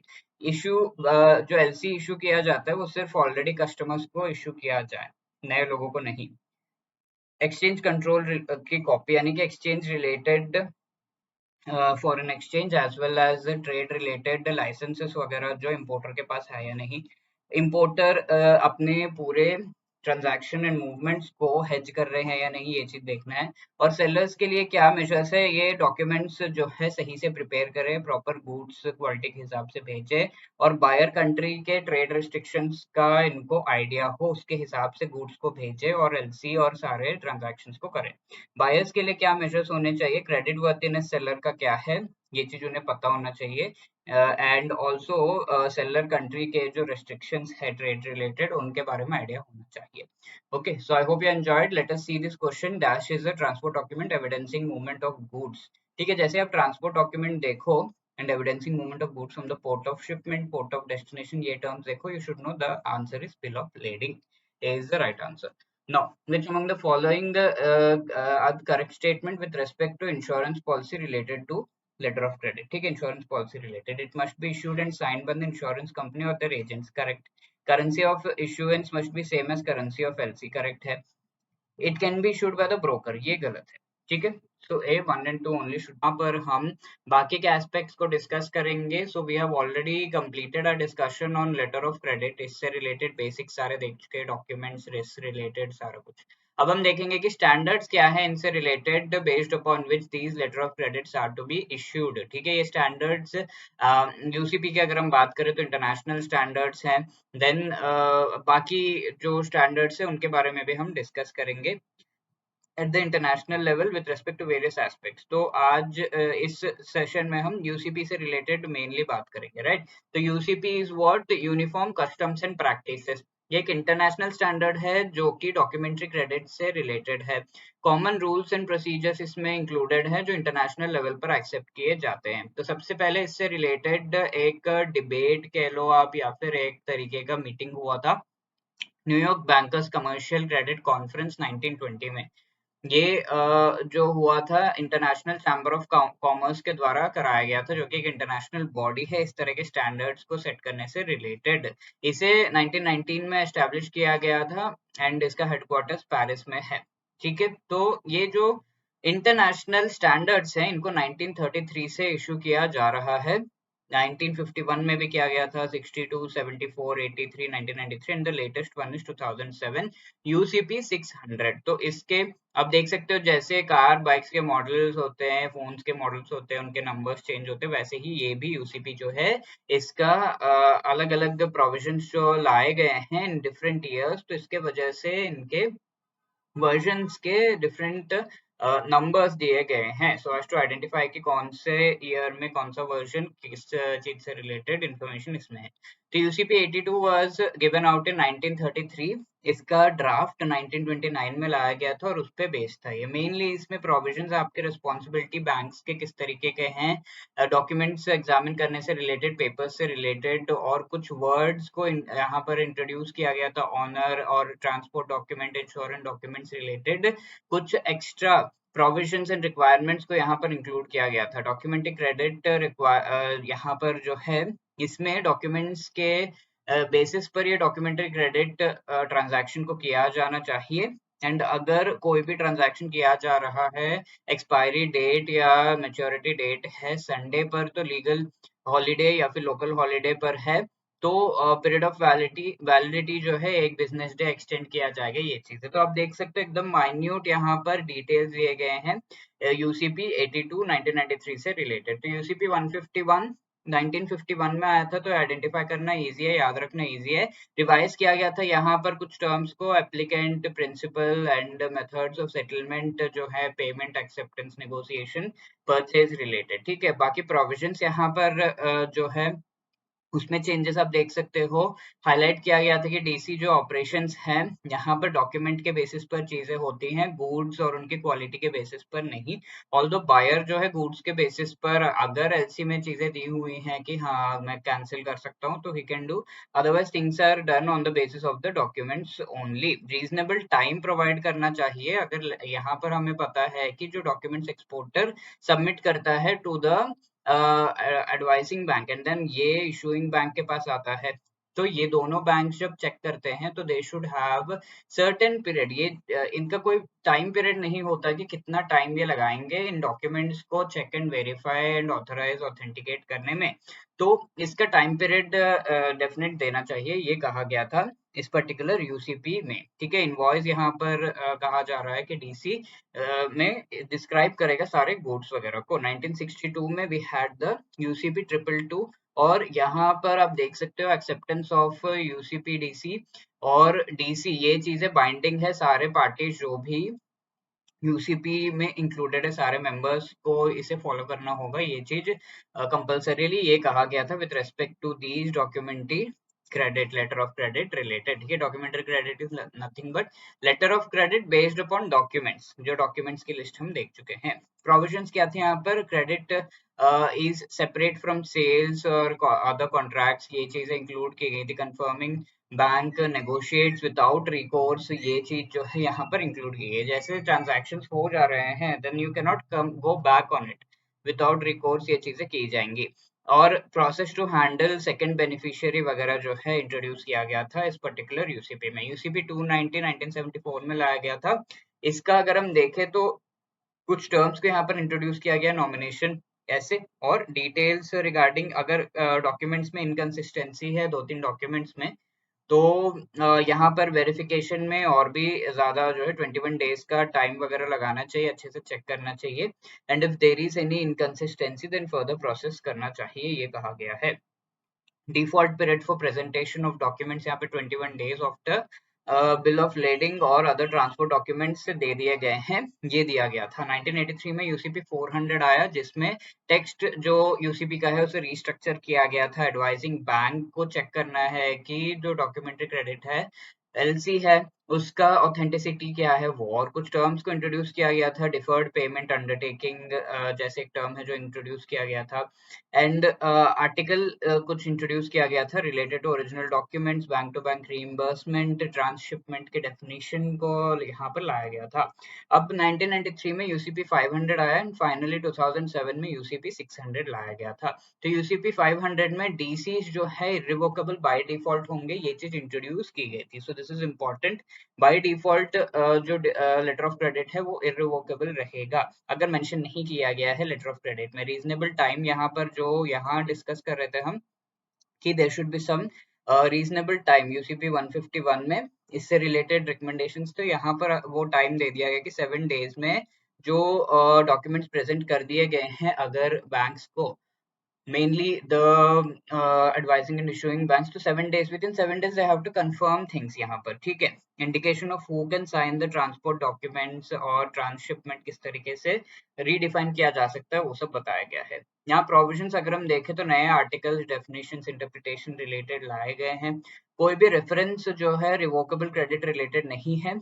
सब आर्टिकल लाया गया डॉक्यूमेंट्स लॉस्ट इन ट्रांजिट इससे रिलेटेड, और ये यहाँ जो 7 डेज का टाइम दिया गया था इसे रिड्यूस करके 5 बैंकिंग डेज कर दिया गया from the date of presentation. Discrepant documents को कैसे हैंडल करना है इससे रिलेटेड भी प्रोविजंस यहाँ पर दिए गए थे। ठीक है, अब इसकी डेवलपमेंट अगर हम देखें तो आईसीसी पेरिस टास्क फोर्स बनाया गया था, और बैंकिंग कमीशन 2003 के अप्रूवल के बाद 2007 के जो ये यूसीपी 600 है इसे लाया गया। तो let us discuss UCP 600 in detail. ये डिस्कस डिबेट किया गया था आईसीसी मेंबर्स के द्वारा इंक्लूडिंग इंडिया ओवर द डॉकडेक्स। डॉकडेक्स क्या है? Documentary credit dispute resolution expertise. ये डिस्प्यूट रेजोल्यूशन प्लेटफॉर्म है जहां पर सारे मेंबर्स जो इस में चेंजेस लेकर आने हैं, उनके क्या डिस्प्यूट्स हैं, वो सारी चीजें रिजॉल्व की जाती हैं विद रिस्पेक्ट टू यूसीपी। ठीक है, यहाँ 39 आर्टिकल्स को लाया गया। पहले बहुत सारे आर्टिकल्स थे, अब यूसीपी 600 इज लीनर, यानी कि लेस नंबर ऑफ आर्टिकल्स। यहाँ पर इन आर्टिकल्स के जो प्रोविजन है वो देख लेते हैं, इनको ग्रुप किया गया। अगर आर्टिकल 1 to 5 देखे तो डेफिनेशन, इंटरप्रिटेशन, ये सब दिया हुआ है। आर्टिकल 6 to 10 में expiry date, obligation, issuing, confirming banks के क्या है। आर्टिकल 11 to 17 में नॉमिनेटेड बैंक, रिइंबर्समेंट बैंक के क्या ऑब्लिगेशंस है। आर्टिकल 18 में कमर्शियल इनवॉइस रिलेटेड, 19 to 27 में ट्रांसपोर्ट डॉक्यूमेंट्स रिलेटेड, 28 में इंश्योरेंस से रिलेटेड, 29 to 33 में you will see extension tolerance इनसे रिलेटेड, आर्टिकल 34 to 37 में डिस्क्लेमर्स दिए हुए हैं, 38 39 में transferability and assignment of proceed से रिलेटेड आपको चीजें दी हुई हैं। अब changes and implications, in changes के क्या है यूसीपी 600 के प्रोविजंस के हम देख लेते हैं। यूसीपी 600 के आर्टिकल 1 को अगर हम देखें, इसमें जो है ये particular UCP by default apply नहीं करेगा किसी भी लेटर ऑफ क्रेडिट को, ये कहा गया है। अगर लेटर ऑफ और बाय डिफॉल्ट इसे अप्लाई करने की जरूरत रहती है इन जनरल, क्योंकि इंटरनेशनल स्टैंडर्ड है, तो उसे इंक्लूड करना होगा कि हाँ this LC has been issued as per UCP 600 ऐसा। ठीक है, सब्जेक्ट टू यूसीपी 600 इस तरीके से। आर्टिकल 2 अगर हम देखें, इसमें डीसी का जो बताया गया है कि नेचर क्या होगा, ये एक इरिवोकेबल फॉर्म में होगा, ये चीज बताया गया है। और आर्टिकल 3 में बाय डिफॉल्ट इरिवोकेबल होगा, और ये प्रूडेंट तरीके से सेलर जो है सेल्स कॉन्ट्रैक्ट को करना है। ये सारी चीजें यहाँ पर बताई गई हैं आर्टिकल 3। आर्टिकल 7 8 एंड 12 बी की अगर हम बात करें, ये रोल्स क्या है इशूइंग कंफर्मिंग नॉमिनेटेड बैंक के, उन्हें ऑथराइज करता है, उनके बारे में बताता है। आर्टिकल 9 में you will see advising bank को डीसी के ऑथेंटिकेशन से रिलेटेड जो है अच्छे से वेरिफिकेशन करनी है, और डॉक्यूमेंट्स जो भी सेंड किए जा रहे हैं उन्हें सर्टिफाई करना है, जो भी बेनिफिशियरी के द्वारा सेंड किए जा रहे हैं to the issuing bank and the issuing party that is the buyer। ठीक है, आर्टिकल 10 में अमेंडमेंट्स अगर किए जा रहे हैं इन सभी को एक्सेप्ट करना होगा, एंड अगर एक्सेप्ट नहीं किया जाता है by the beneficiary then by default accept हो जाएगा, ये कहा गया है। अब आर्टिकल 14 लंबा चौड़ा है, टाइम बैंक्स का जो है 7 से 5 डेज कर दिया गया, which we have already seen. Documents अगर मैच नहीं कर रहे एक दूसरे के साथ, स्पेसिफिकली यूसीपी 500 में ये था कि एग्जैक्ट मिरर कॉपी इमेज होना चाहिए, डॉक्यूमेंट्स मैच करने चाहिए, उनके प्रोविजंस एलसी में कुछ दिया हुआ है, बाकी डॉक्यूमेंट्स में कुछ और, ऐसा नहीं होना चाहिए। एग्जैक्ट वर्डिंग सब कुछ होना चाहिए, ये यूसीपी 500 में रिक्वायरमेंट थी। बट 600 में ये है कि एग्जैक्ट तो नहीं होना चाहिए, बट दोनों एक दूसरे के साथ इनकंसिस्टेंट नहीं होने चाहिए। अब इसी आर्टिकल में दिया हुआ है कि डॉक्यूमेंट जो भी दिए जा रहे हैं उनके लिए टाइमिंग 21 डेज का है, which we have already seen. और अब यहाँ पर आर्टिकल 14G में दिया हुआ कि कोई भी रिक्वायरमेंट अगर यहाँ पर है with respect to credit that is not part of a required document। ठीक है, किसी भी required document में उस particular requirement को include करने की जरूरत नहीं है, but एक discretionary requirement है, तो उसको consider नहीं किया जाएगा in confirming that the document जो है वो as per the required LC and standards है या नहीं by the banks। ठीक है, तो ये चीज है। देन आर्टिकल 15 में issuing और nominated बैंक जो है इसके द्वारा settlement process को इमीडिएटली शुरुआत कर देना चाहिए, यानी कि जो पेमेंट्स वगैरह है वो इनिशिएट कर देना चाहिए एज सुन एज डॉक्यूमेंट्स उनको कंप्लायंट एंड सही लगे। आर्टिकल 16 में दिया हुआ यूसीपी 500 में कुछ जो प्रोविजन है उसके बारे में, बैंक होल्डिंग डिस्क्रिपेंट, तो डिस्क्रिपेंट जो डॉक्यूमेंट है इससे रिलेटेड है। तो यहाँ पर कहा गया है प्रेजेंटर को थोड़ा टाइम दे देना चाहिए अगर डॉक्यूमेंट सही नहीं है। किसने डॉक्यूमेंट्स प्रेजेंट किए हैं? एक्सपोर्टर। तो एक्सपोर्टर को थोड़ा टाइम दे देना चाहिए। और जिस तरीके से वो कहता है कि हाँ आगे टाइम चाहिए या फिर जो भी चाहिए आप जो है किस तरीके से आगे प्रोसीड करो, तो जो प्रेजेंटर है उसके हिसाब से चलना चाहिए। ये कहा गया है यूसीपी 500 में। इसको चेंज करके यूसीपी 600 में ये कहा गया है कि जो भी प्रेजेंटर है उसके इंस्ट्रक्शन के लिए एक्चुअली जो डॉक्यूमेंट्स है इशूइंग बैंक के द्वारा वो होल्ड किए जाएंगे, अगर इशूइंग बैंक को कुछ चीजें उसमें सही नहीं लग रही हैं, या फिर तब तक उसे होल्ड किया जाएगा इशूइंग बैंक के पास जब तक कि उसे एक वेवर नहीं मिल जाता। यानी कि जो इम्पोर्टर है वो कह देता है ठीक है कोई बात नहीं, डॉक्यूमेंट ऐसा भी हो वो भी चलेगा, तब तक उसे होल्ड किया जाता है और तब तक ये पेमेंट वगैरह प्रोसेस नहीं किए जाते हैं। अब आर्टिकल 17 में दिया हुआ ओरिजिनल डॉक्यूमेंट्स यहाँ पर होने चाहिए, ओरिजिनल सिग्नेचर सारा कुछ ओरिजिनल होना चाहिए। आर्टिकल 28 में दिया हुआ है कि इंश्योरेंस डॉक्यूमेंट्स में जो इंश्योरेंस का अमाउंट है that should be more than what has been accepted as part of the LC या फिर डॉक्यूमेंट्री क्रेडिट। ठीक है, अगर 100 रुपीज है एलसी में तो 110 रुपीज का इंश्योरेंस होना चाहिए, ऐसा कुछ।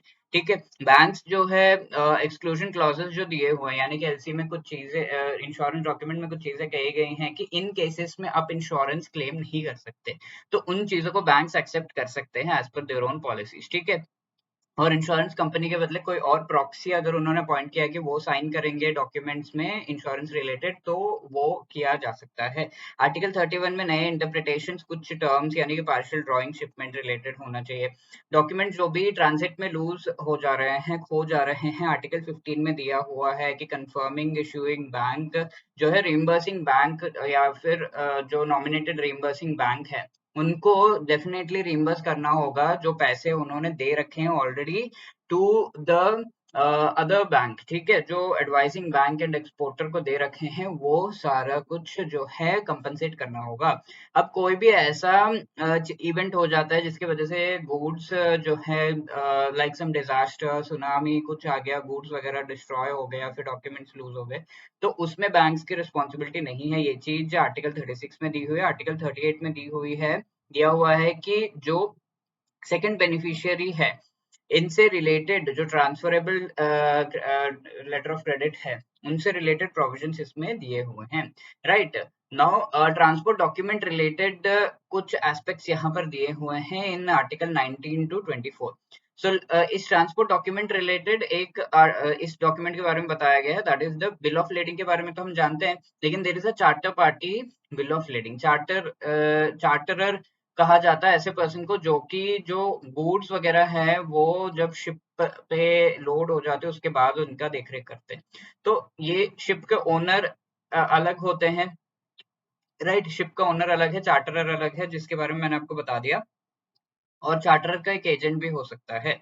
ठीक है, तो ओनर मोस्टली मास्टर कहलाता है, उनका एजेंट होता है और चार्टरर होता है। राइट, इसे कैरियर भी कहा जाता है। ठीक है, तो इस तरीके से इससे रिलेटेड रूल्स यहाँ पे दिए गए हैं। डॉक्यूमेंट में नेम ऑफ द कैरियर और किसने साइन किया है, कैरियर ने, मास्टर ने, एजेंट ने, इससे रिलेटेड इन्फॉर्मेशन होना चाहिए। और या ये चीजें एंड एजेंट ने अगर साइन किया है तो किसके बिहाफ पे किया है, मास्टर या चार्टरर के बिहाफ पे किया है, वो होना चाहिए। इसके अलावा मास्टर का नेम हर जगह जो है इंक्लूड करना, कैरियर का नेम हर जगह इंक्लूड करने की जरूरत नहीं है, ये चीज कहा गया है। और ये साइन किया जा सकता है बाय द चार्टरर ऑल्सो, जो भी आपका charter party bill of lending है। ठीक है, तो I hope you have understood these things. Now let us answer this question. DAS explicitly defines a credit as any arrangement, however named or described, that is irrevocable and thereby constitutes a definite undertaking of the issuing bank to honor a complying presentation. ठीक है, तो ये irrevocable document को, irrevocable document letter of credit को define कर रहा है। तो डेफिनेशन आपके आर्टिकल 2 में है एंड कोई भी लेटर ऑफ क्रेडिट जो है बाय डिफॉल्ट इरिवोकेबल होता है, ये चीज आर्टिकल 3 में दिया हुआ है। सो हियर डेफिनेशन दिया हुआ है, so article 2 is the right answer of UCP 600C is the right answer. Now which of these is correct with respect to changes UCP 600 में जो किए गए हैं with respect to discrepant documents? तो issuing banks could hold documents pending further instructions from the presenter। ठीक है, अगर discrepancy है तो presenter के instructions के लिए wait करना है, yes that is right, या फिर waiver के लिए wait करना है applicant के द्वारा जो दे दिया जाता है to the presenter की ठीक है document जैसा भी हो भेज दो, ऐसा।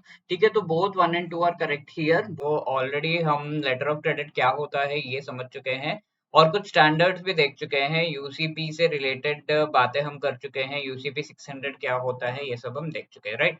सो now we will be continue our discussion. यहाँ पर हम आगे के जो स्टैंडर्ड्स है उनको देख रहे हैं with respect to various other terms जो हम देख चुके हैं यहाँ while discussing letter of credit। तो uniform rules for bank reimbursement. तो रीइंबर्समेंट होता क्या है एक्चुअली? नेगोशिएटिंग बैंक होता है, एक रीइंबर्सिंग बैंक होता है। नेगोशिएटिंग बैंक जो डॉक्यूमेंट्स देखकर उसके सामने पेमेंट्स करने होते हैं from the side of the जो हमारा इशूइंग बैंक है, तो उसके साइड से नेगोशिएटिंग बैंक डॉक्यूमेंट्स वगैरह चेक एंड ऑल करके ये पेमेंट्स कर देता है, राइट। तो नेगोशिएटिंग बैंक नेगोशिएट करता है, नेगोशिएट करने का मतलब है डॉक्यूमेंट्स चेक किए और पेमेंट एक्सपोर्टर को फॉरवर्ड कर दी। तो यहाँ कई बार ये होता है कि जो नेगोशिएटिंग बैंक ने पेमेंट कर दी है, इस पेमेंट को इशूइंग बैंक डायरेक्ट करता है फ्रॉम अ सर्टेन रीइंबर्सिंग बैंक। ठीक है, रीइंबर्सिंग बैंक जो है इस पर्टिकुलर पेमेंट को देने का प्रॉमिस करता है, बट ही सेज कि नेगोशिएटिंग बैंक तुम पहले पेमेंट कर दो, मैं तुम्हें पेमेंट इसका जो है पेमेंट कर दूंगा as soon as you do it। तो reimbursing bank is going to reimburse the payment, reimburse the entire thing। तो इस वजह से यहाँ पर बहुत ही क्लियरली हम ये चीज देख सकते हैं कि इस पर्टिकुलर प्रोसेस में एक बैंक दूसरे बैंक को पैसे भेज रहा है और इसमें कई सारे disputes and various things can happen. That is why एक यूनिफॉर्म रूल्स को एस्टैब्लिश करने की जरूरत महसूस की गई। तो negotiating bank request reimbursement from the reimbursing bank. ठीक है, नेगोशिएटिंग बैंक रीइंबर्सिंग बैंक से पैसे मांगता है कि हाँ मैंने तो भेज दिए, अब आपको मुझे पैसे देने हैं because I have sent this money. इसको लाया गया था आईसीसी के द्वारा अगेन, और आईसीसी की पब्लिकेशन 725 में इसे लाया गया था। तो that is why URR 725 standards है with respect to bank reimbursement. ठीक है, ICC is the international chamber of commerce and application of URR किस पर है? Clause to be incorporated in reimbursement authorisation. और ये टोटल अलग एप्लीकेशन आपको जो है लेकर आना पड़ता है, that is called the reimbursement authorisation. और ये इशूइंग बैंक देता है ये कहकर कि जो भी क्लेमिंग बैंक है लाइक द नेगोशिएटिंग बैंक, इसको रिम्बर्सिंग बैंक जो है पैसे देगा because the claiming bank negotiating bank has already made the payment. तो इशूइंग बैंक यहाँ पर क्या करता है? Letter of credit and reimbursement authorisation को प्रोवाइड करता है, कौन सा बैंक किसको पैसे देगा। रीइंबर्सिंग बैंक यहाँ पर इसके पास रीइंबर्समेंट ऑथराइजेशन पहुंचता है, instructions with respect to the reimbursement issuing bank के द्वारा जो लाया गया है। क्लेमिंग बैंक ऐसा बैंक है जो नेगोशिएटिंग बैंक जो क्लेम कर रहा है कि हाँ मुझे ये पैसे मिलने चाहिए। नाउ रीइंबर्समेंट ऑथराइजेशन एक ऐसा डॉक्यूमेंट है जिसमें यू विल बी सीइंग कि जो इशूइंग बैंक के द्वारा इशू किया गया है और रीइंबर्सिंग बैंक को पैसे बैंक के द्वारा पैसे रीइंबर्स करने से रिलेटेड है। क्या लायबिलिटीज एंड रिस्पॉन्सिबिलिटीज यहाँ पर बनते हैं ऑफ डिफरेंट एंटिटीज, वो देख लेते हैं। इशूइंग बैंक रिस्पॉन्सिबल है इंफॉर्मेशन प्रोवाइड करने के लिए रीइंबर्सिंग बैंक को कि किसको पैसे देने हैं। इसके साथ साथ एक सर्टिफिकेट ऑफ कंप्लायंस कि हाँ definitely reimbursing bank will reimburse the money, ऐसा कुछ भी जो है एक्सपेक्ट नहीं करना चाहिए फ्रॉम द रीइंबर्सिंग बैंक। तीसरी चीज है कि कोई भी एक्सपायरी डेट इसका नहीं है, कोई भी reimbursing bank is not totally obligation इसके पास नहीं है, it is not obliged to honour the claim.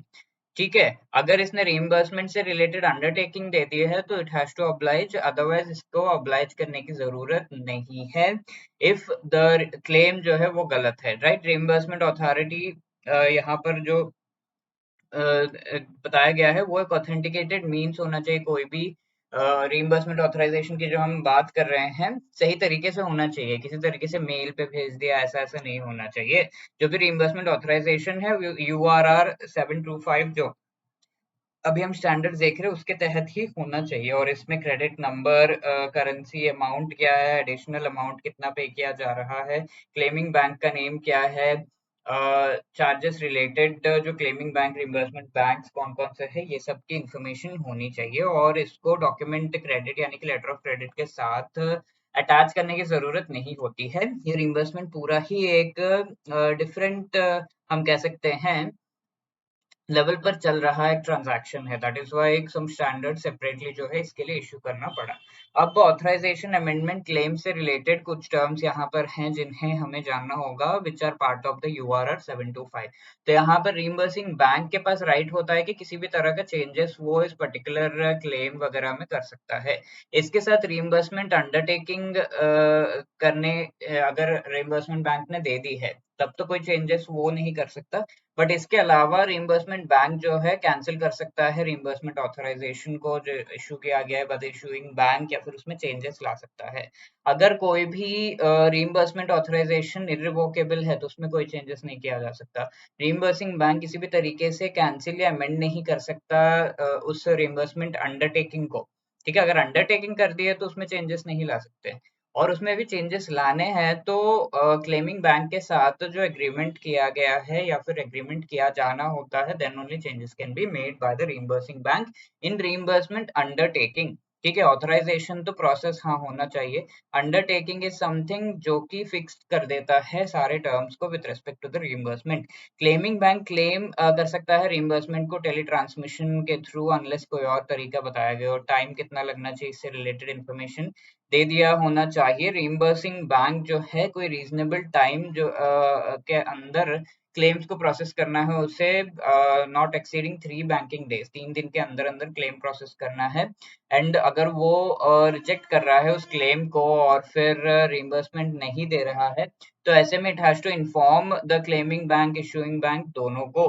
Reimbursement claims जो है more than 10 days prior to due date present नहीं किए जाने चाहिए by the claiming bank. Okay, so इसके अलावा कुछ मिसलेनियस प्रोविजंस यहाँ पर हैं। अगर इस तरह ये जो claiming bank and reimbursement bank के बीच के जो ऑब्लिगेशंस हैं वो फुलफिल नहीं किए जा रहे हैं, तो वो नॉन फुलफिलमेंट दोनों बैंक से एक दूसरे के साथ सेटल करने चाहिए।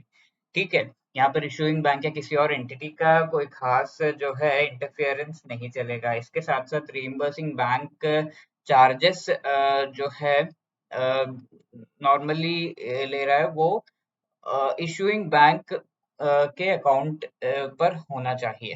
ठीक है, किसी और थर्ड पार्टी पर अगर ये ले रहा है इंफॉर्मेशन जो है वो इशूइंग बैंक को प्रोवाइड करनी चाहिए। ठीक है, इसके साथ साथ इशूइंग बैंक बाउंड है इंडेमनीफाई करने के लिए अगर रीइंबर्सिंग बैंक को जितना भी ऑब्लिगेशन है फॉरेन लॉस एंड यूसेजेस के हिसाब से कोई लॉस होता है। ठीक है, तो इशूइंग बैंक रिइंबर्सिंग बैंक को इस चीज में जो है इंडेमनीफाई करेगा और लॉस को कवर करने में हेल्प करेगा। रिइंबर्सिंग बैंक का कोई भी रिस्पॉन्सिबिलिटी नहीं है अगर किसी भी तरह के कम्युनिकेशन में डिले होता है, ये चीज कही गई है। Then the next thing is related to the stand bye letter of credit. तो stand bye letter of credit हमने देखा था, जो एक्सपोर्टर है उसने गुड्स एक्सपोर्ट कर दिए टू द बायर या इम्पोर्टर। अब गुड्स एक्सपोर्ट करने के बाद भी उसको जो पेमेंट आनी थी वो पेमेंट आई नहीं है, तो ऐसे में stand by letter of credit अगर साइन किया गया है तो उससे इन्वोक किया जा सकता है ओनली इन दिस केस जहां पर पेमेंट ड्यू डेट के अंदर नहीं आई है। तो इससे रिलेटेड हम देख लेते हैं international stand by practices, ISP. ये स्टैंडर्ड्स लाए गए हैं, आईएसपी 98 इसे कहा जाता है। ठीक है, तो नॉन परफॉर्मेंस और सब्स्टिट्यूट फॉर अ गारंटी ये होता है। बेयर मिनिमम डॉक्यूमेंट्स यहाँ पर होते हैं, proof of delivery of goods होने चाहिए और नॉन परफॉर्मेंस से सिंपल क्लेम फॉर्म होना चाहिए। इंडिया में इसे जो है आरबीआई आईएसपी 98 पहले रिस्ट्रिक्टेड था, इसका यूसेज ज्यादा नहीं करते थे इस पर्टिकुलर सेट ऑफ रूल्स का, बट आज के डेट में किया जाने लगा है। इसके साथ ऑथराइज्ड डीलर्स की अगर हम बात करें तो वो किस किस चीज से रिलेटेड ये स्टैंड बाय एलसी जो है इशू कर सकते हैं। एक्सपोर्टर का एक्सपोर्ट्स इंडिया में जो कर रहा है उससे रिलेटेड। ठीक है, एक्सपोर्टर है बट वो अपने एक्सपोर्ट्स को मैन्युफैक्चर करने के लिए इंडिया के अंदर कुछ चीजों को इंपोर्ट कर रहा है, तो उससे रिलेटेड जो लेटर ऑफ क्रेडिट है वो stand by letter of credit हो सकता है। और to a person resident in, अगर कोई पर्सन इंडिया में है और उसके खिलाफ कोई पर्सन जो इंडिया से बाहर है वो इस stand by letter of credit को जो है इन्वोक कर सकता है, और इससे रिलेटेड काउंटर गारंटी होना चाहिए वो जिस भी पर्टिकुलर कंट्री में वो रह रहा है, ठीक है। तो कोई इंडिया से बाहर का व्यक्ति इंडियन व्यक्ति के खिलाफ की ये पेमेंट नहीं कर रहा है, इसको जो है इश्यू कर सकता है। और इसी तरीके से stand by letter of credit और या फिर उसका गारंटी होना चाहिए in that particular country also given by the bank. Exporters may also opt to receive standby LC. Exports from India जो होते हैं उनसे रिलेटेड भी standby LC लिया जा सकता है। अब commercial standby LC import of goods से रिलेटेड यहाँ पर कुछ नॉर्म्स दिए गए कि कौन कौन से importers एक्चुअली इसे जो है इश्यू करवा सकते हैं। तो independent power importers of crude oil petroleum products, export houses, trading houses, star trading houses, super trading, star trading houses, ये सब जो है पब्लिक सेक्टर यूनिट्स जिनका ट्रैक रिकॉर्ड अच्छा है, ये सब जो है इश्यू करवा सकते हैं commercial stand by letter of credit. और इसमें सेटिस्फैक्ट्री क्रेडिट रिपोर्ट होना चाहिए, इसके साथ साथ प्रॉपर एविडेंस होना चाहिए कि पेमेंट्स किए नहीं गए हैं, और एक डिक्लेरेशन देना चाहिए to the effect of the claim that the claim किया गया है on the account of failure of payment by the importer. इसके साथ डॉक्यूमेंट्स क्या अटैच करने हैं, इनवॉइस की कॉपी होनी चाहिए, non negotiable bill of lending, transport documents होने चाहिए, इंस्पेक्शन सर्टिफिकेट्स होने चाहिए कि हाँ सही में ये पेमेंट नहीं की गई है। अगर ये जो है डिसऑनर किया जा रहा है, यानी कि अगर पेमेंट क्लेम किया गया लेकिन पेमेंट कर दिया गया बाय द बैंक, ऐसे में इस particular stand by letter of credit को डिसऑनर कर किया जा सकता है, ये कहा जा रहा है। And also evidence of imports जो है वो प्रोवाइड करना है, follow up evidence of imports को किया जाना चाहिए by the banks, and then इससे related decision, stand bye letter of credit से रिलेटेड डिसीजंस लेने चाहिए, ये कहा गया है। अब कई आर्टिकल्स है ये आईएसपी 98 में, तो इसके इम्प्लीकेशंस क्या है वो यहाँ पर बताया गया। आर्टिकल 1.02 की अगर हम बात करें, कोई भी एप्लीकेबल लॉ अगर उसके खिलाफ इस आईएसपी में जो टर्म्स है वो जाते हैं, इंडिया में कोई लॉ है उस लॉ के हिसाब से ये करना चाहिए, बट आईएसपी 98 के हिसाब से कुछ और करना चाहिए, ऐसा है। दोनों एक दूसरे के विपरीत हैं। ऐसा में क्या होगा, जो लॉ है उसे फॉलो किया जाएगा, ये वैलिड नहीं होगा। 10.9 में कहा गया है बिजनेस डे का डेफिनेशन, बैंकिंग डे का डेफिनेशन दिया गया है, normal business day and banking day जब बैंक ओपन हो, ऐसा ऐसा दिया गया है। 3.13 में एक्सपायरेशन डे डेट क्या होगा, नॉन बिजनेस डे अगर है तो ऐसे उससे रिलेटेड प्रोविजन है। 3.14 में closure on a business day and authorisation of another reasonable place for presentation, ये चीज जो है दी गई है कि किसी और अल्टरनेटिव प्लेस में क्या ट्रांजैक्शन से रिलेटेड और ये चीजें की जा सकती हैं। डिसऑनर अगर किया जा रहा है तो टाइमली नोटिस आर्टिकल 5.01 के तहत देना है। आर्टिकल 10 एंड 10.02 के तहत जो भी सिंडिकेशन किया जा रहा है, लोन सिंडिकेशन वगैरह, तो वो सारे बैंक से रिलेटेड प्रोविजंस आपको यहाँ पर देखने को मिलेंगे। International standard practices 745 is the third thing here, ठीक है। तो इंटरनेशनल स्टैंडर्ड प्रैक्टिसेस ये भी नॉर्मली एक ट्रांजैक्शन या फिर एक part of the entire process of letter of credit, उससे रिलेटेड स्टैंडर्ड्स ले डाउन करता है, ठीक है। कौन सा पार्ट, एग्जामिनेशन ऑफ डॉक्यूमेंट, जो डॉक्यूमेंट एग्जामिन किए जा रहे हैं, एग्जामिन करने के बाद अगर बैंक्स को ऐसा लगता है कि जो डॉक्यूमेंट्स है उसमें डिस्क्रिपेंसीज है और इसे रिजेक्ट करने की जरूरत है, तो इससे रिलेटेड एक पूरा इंटरनेशनल स्टैंडर्ड बनाया गया है कि अगर रिजेक्ट किया जा रहा है तो उसके टर्म्स क्या होने चाहिए, किस तरीके से करना है। कंप्लायंस गाइड इससे रिलेटेड यूसीपी 600 में दिया गया है, और इसमें कोई भी रूल्स वगैरह चेंज करने का काम नहीं किया जाना चाहिए, ऐसे कहा गया है और किए नहीं गए हैं। बैकग्राउंड इसका अगर हम देखें तो 2002 में यूसीपी 500 में इससे रिलेटेड चीजें थी, यूसीपी 600 में भी थी, बट फुल्ली रिवाइज करके 2013 में सेपरेटली डॉक्यूमेंट एग्जामिनेशन और जो डिस्क्रिपेंट डॉक्यूमेंट्स है इससे रिलेटेड इन स्टैंडर्ड्स को लाया गया, इंटरनेशनल स्टैंडर्ड बैंकिंग प्रैक्टिसेस। इसका ऑब्जेक्टिव्स क्या है, यूनिफॉर्मिटी लेकर आना और डिस्क्रिपेंट प्रेजेंटेशंस को रिड्यूस करने से रिलेटेड है। अब लास्टली हम यहाँ पर देख रहे हैं इनको टर्म्स, इनको टर्म्स का मतलब है इंटरनेशनल कमर्शियल टर्म्स, ठीक है।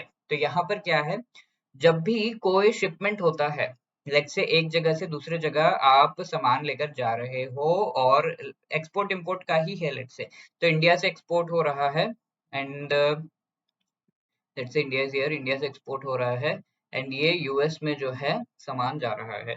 तो ऐसे में क्या होगा, देयर आर वेरियस पेमेंट जो कि करने होते हैं वेरियस स्टेजेस पर, एंड वेरियस ऑब्लिगेशंस होते हैं कि कहाँ से कौन सी क्लियरेंस वगैरह लेनी है और किस तरीके से कौन सा कंट्री का लॉ है, ऑल ऑफ दिस थिंग्स। तो इन सभी पेमेंट्स एंड ऑब्लिगेशंस को कौन कौन करेगा, यानी कि एक पार्टी तो सेलर है यहाँ पर इंडिया से, एक पार्टी बायर है हमारा यूएस में। तो इन दोनों में से अलग अलग जो पेमेंट्स अलग अलग स्टेजेस पे और अलग अलग ऑब्लिगेशंस है, कौन कौन से ऑब्लिगेशन लेगा, इस चीज से रिलेटेड सारा सेट ऑफ ऑब्लिगेशंस अगर डिसाइड कर लिए जाते हैं तो उनके स्टैंडर्ड टर्म्स को हम कहते हैं इंटरनेशनल कमर्शियल टर्म्स। ओके, तो हम देखेंगे इस चीज को, काफी ज्यादा इंटरेस्टिंग है ये समझने के लिए। We will have a look set of international rules for the interpretation of trade terms, इसे हम इनको टर्म्स कहते हैं, आईसीसी के द्वारा इशू किए गए, and the latest one is 2020 का। कोई भी डिस्प्यूट ना हो इसको अवॉइड करने के लिए कॉन्ट्रैक्ट ऑफ सेल पर अप्लाई करता है, कॉन्ट्रैक्ट ऑफ कैरेज पे नहीं। ये relationship between seller and buyer बताता है। इसके 11 टर्म्स है। डिपार्चर रिलेटेड अगर हम देखें यहाँ पर तो एक्स वर्क्स यहाँ पर है, ठीक है। एक्स वर्क्स जो एक टर्म है, अगर इसको दोनों पार्टीज ने, सेलर एंड बायर ने, एक्सेप्ट कर लिया तो इसका मतलब ये है कि किसी भी तरह की obligation with respect to payment and all mainly जो सेलर है उस पर नहीं आ रही है, मोस्टली बायर चीजों को देख रहा है, ठीक है। मेन कैरेज पेड यहाँ पर क्या है, सीएफआर यानी कि कॉस्ट एंड फ्रीट, यानी कि ये जो है मूव हो गया है और यहाँ पर बहुत सारे जो पेमेंट्स है वो सेलर के द्वारा किए जा रहे हैं। CIF is cost insurance and freight, CPT is cost carriage paid to, carriage and insurance paid to, ठीक है। तो यहाँ पर क्या हो रहा है, CFR is cost and freight, यानी कि कई सारे payments with respect to the जो ये शिप में चढ़ाया जा रहा है एक्सपोर्ट के लिए सामान, उसके बाद इसकी शिपमेंट और ये जब वहां पहुंच जाता है उससे रिलेटेड पेमेंट्स वगैरह सेलर जो है वो देखता है। अब इसके साथ साथ अगर इंश्योरेंस भी सेलर दे रहा है तो that is CIF, CPT is carriage paid to, this is different kind of obligation. इसी तरीके से मेन कैरेज अनपेड, तो एफसीए क्या होता है, फ्री कैरियर, और यहाँ पर आपको जो है नेम दे दिया जाता है, यानी कि जिस भी पोर्ट से कहाँ पर जा रहा है उसके बीच के कुछ और अलग तरीके के जो हैं ऑब्लिगेशंस जो अलग अलग वेज में सेलर एंड बायर के द्वारा निभाए जा रहे हैं। एफएएस क्या है, free alongside ship, free on board, ठीक है। ये डिफरेंट स्टेजेस को डिटरमाइन करते हैं जहां तक जो सेलर एंड बायर्स है वो पेमेंट्स करते हैं। Delivery at terminal, delivery at place, delivery duty paid, ठीक है। तो देख लेते हैं इनको और भी क्लियरली यहाँ पर, ठीक है। अब ये देखिए, अगर हम एक्स वर्क्स की बात करें तो सेलर के ऑब्लिगेशंस क्या है, वेयर हाउस में उन चीजों को मेंटेन करने का कॉस्ट, एक्सपोर्ट पैकिंग करने का कॉस्ट, बस। इसके अलावा बाकी सारी चीजें बायर को पे करना होता है, उसी की ऑब्लिगेशन होती है। That is loading at the port of origin, origin inland freight हो गया, ओरिजिन पोर्ट चार्जेस हो गए, ओरिजिन फॉरवर्ड फीस, ठीक है। तो इसको थोड़ा विजुअली देख लेते हैं। तो यहाँ पर आप देख रहे हो एक्स वर्क्स, यानी कि सेलर जो है अपने जहां पर उसने प्रोडक्शन की है या फिर जो वेयर हाउस है वहां पर सारा माल रेडी रखता है फॉर शिपिंग, बस। यहाँ से बायर को उठाकर ले जाना होता है सारा कुछ। अब एफसीए का मतलब क्या होता है, next thing is FCA. FCA यहाँ पर क्या है, फ्री कैरियर, यानी कि ये कैरियर पर जब जैसे ही ये गुड्स आ जाते हैं, ये चीज यहाँ तक जो है the seller is going to take the responsibility. तो एफसीए का देख लीजिए कहाँ तक है, ओरिजिन फॉरवर्ड फीस, ठीक है। ओशन एंड एयर फ्रीट, जब ये यहाँ से यहाँ पर चले जाता है, यानी कि it is ready to be loaded over the ship या फिर थ्रू एयर, तो अब यहाँ से पेमेंट किसको करना है, यहाँ से पेमेंट बायर को करना है, ठीक है। तो मेन कैरेज जो यहाँ पर पहुंच जाता है ये अनपेड तरीके से यहाँ पर होता है, ठीक है। तो दैट इज एफसीए। एफएएस, ये कैरेज जो है बिसाइड द शिप खड़ा है, यहाँ तक की पेमेंट सारी ऑब्लिगेशन जो है सेलर ने कर दी है। अब शिप के ऊपर ले जाने के बाद से सारी की सारी payment and obligation has to be taken care of by the buyer, ठीक है। अब शिप के ऊपर चढ़ा दिया गया है, चढ़ाने पर भी इसका कॉस्ट लगता है, लोडिंग का कॉस्ट लगता है, तो फ्री ऑन बोर्ड इसे कहा जाता है, ठीक है। तो that is the next thing, FCA FOB.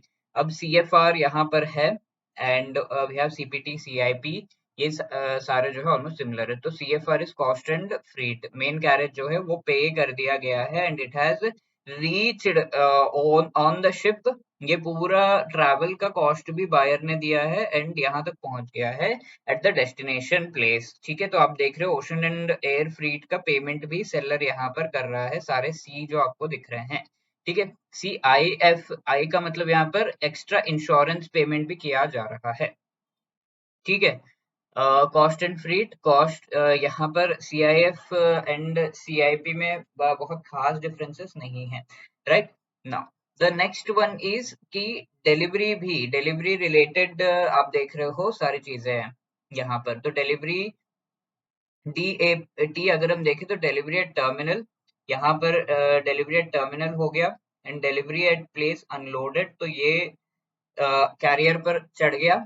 इसकी पेमेंट भी अगर बायर कर रहा है तो DAP होगा and DDP is buyer, sorry seller कर रहा है, DDP इज बायर के एकदम रेसिडेंस या फिर जो भी प्लेस पर कंफर्म किया गया कि यहाँ पर इसे डिलीवर करना है, वहां तक अगर seller is sending this thing तो दैट इज, और पूरी पेमेंट एंड ऑब्लिगेशन उसकी है। जैसे डिलीवरी होती है ना एकदम आपके घर पर, जो Amazon फ्लिपकार्ट वगैरह पे करते हैं, तो वैसा अगर सारी चीजें सेलर के द्वारा बेयर किए जा रही हैं, सो that is called DDP। I hope it is very clear कौन से स्टेज तक जो है पेमेंट किया जा रहा है, कौन से स्टेज तक ऑब्लिगेशन लिया जा रहा है by the seller and the buyer, उसके बेसिस पर we have different terms. I hope it is very clear. इन तीनों के कॉम्बिनेशन से आपको सारी चीजें अच्छे से समझ में आ रही होंगी। Okay, now the last and final thing is, ये जो 2020 के टर्म्स हमने देखे थे, तो क्या चेंजेस किए गए 2010 और 2020 के बीच में। तो FCA वाला जो पार्ट है, तो इसमें ये कहा गया था कि जो बायर है, बायर को इंस्ट्रक्ट करना होगा कैरियर को कि एक बिल ऑफ लेडिंग इशू किया जा सके। FCA कहाँ पर है? FCA जैसे ये कैरियर पे चढ़ जाता है, ठीक है, फ्री कैरियर, राइट। तो दैट वहां पर जब हम देखें तो बिल ऑफ लेडिंग जो है वो प्रोवाइड करना होगा, ताकि जो एक्सपोर्टर है, exporter can actually use this particular bill of lading और फाइनेंसिंग ले सके, बैंक को सेटिस्फाई कर सके, फाइनेंसिंग ले सके। ठीक है, प्रोविजंस यहाँ पर दिए हुए हैं, ओन ट्रांसपोर्ट के बजाय थर्ड पार्टी ट्रांसपोर्ट को ले जाए यूज किया जा सकता है। CIP यहाँ पर जो है पहले क्या होता था, ओनली फ्यू रिस्क को कवर करता था, बट अब सारे रिस्क को कवर करने से रिलेटेड CIP वाला जो इनको टर्म है उसे चेंज कर दिया गया है। डिलीवरी एट टर्मिनल को रिप्लेस कर दिया गया है, delivery at place unloaded DPU को लाया गया है। ये एक ही ऐसा इनको टर्म है यहाँ पर कहा जा रहा है जिसके तहत buyer is the seller is required कि वो डेस्टिनेशन पर जो चार्जेस है उनको भी दे।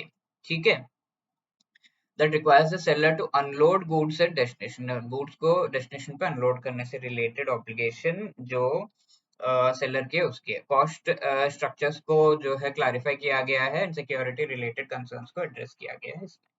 Okay, so these were the entire set of theoretical and other things that we had to see. Next session में हम case studies देखेंगे. I hope you have understood and enjoyed these things. URR 725 is related to which among the following ये पूछा गया है. So we have a very good idea कि bank to bank reimbursement से ये related है. ठीक है, so A is the right answer. Now moving on, banks can establish standby LC for which among the following transactions ये पूछा गया है. Exporter on account of exports into India, stand by LC exports into India, यानी कि एक तरीके से imports है, इसके लिए इशू किया जा सकता है, यस।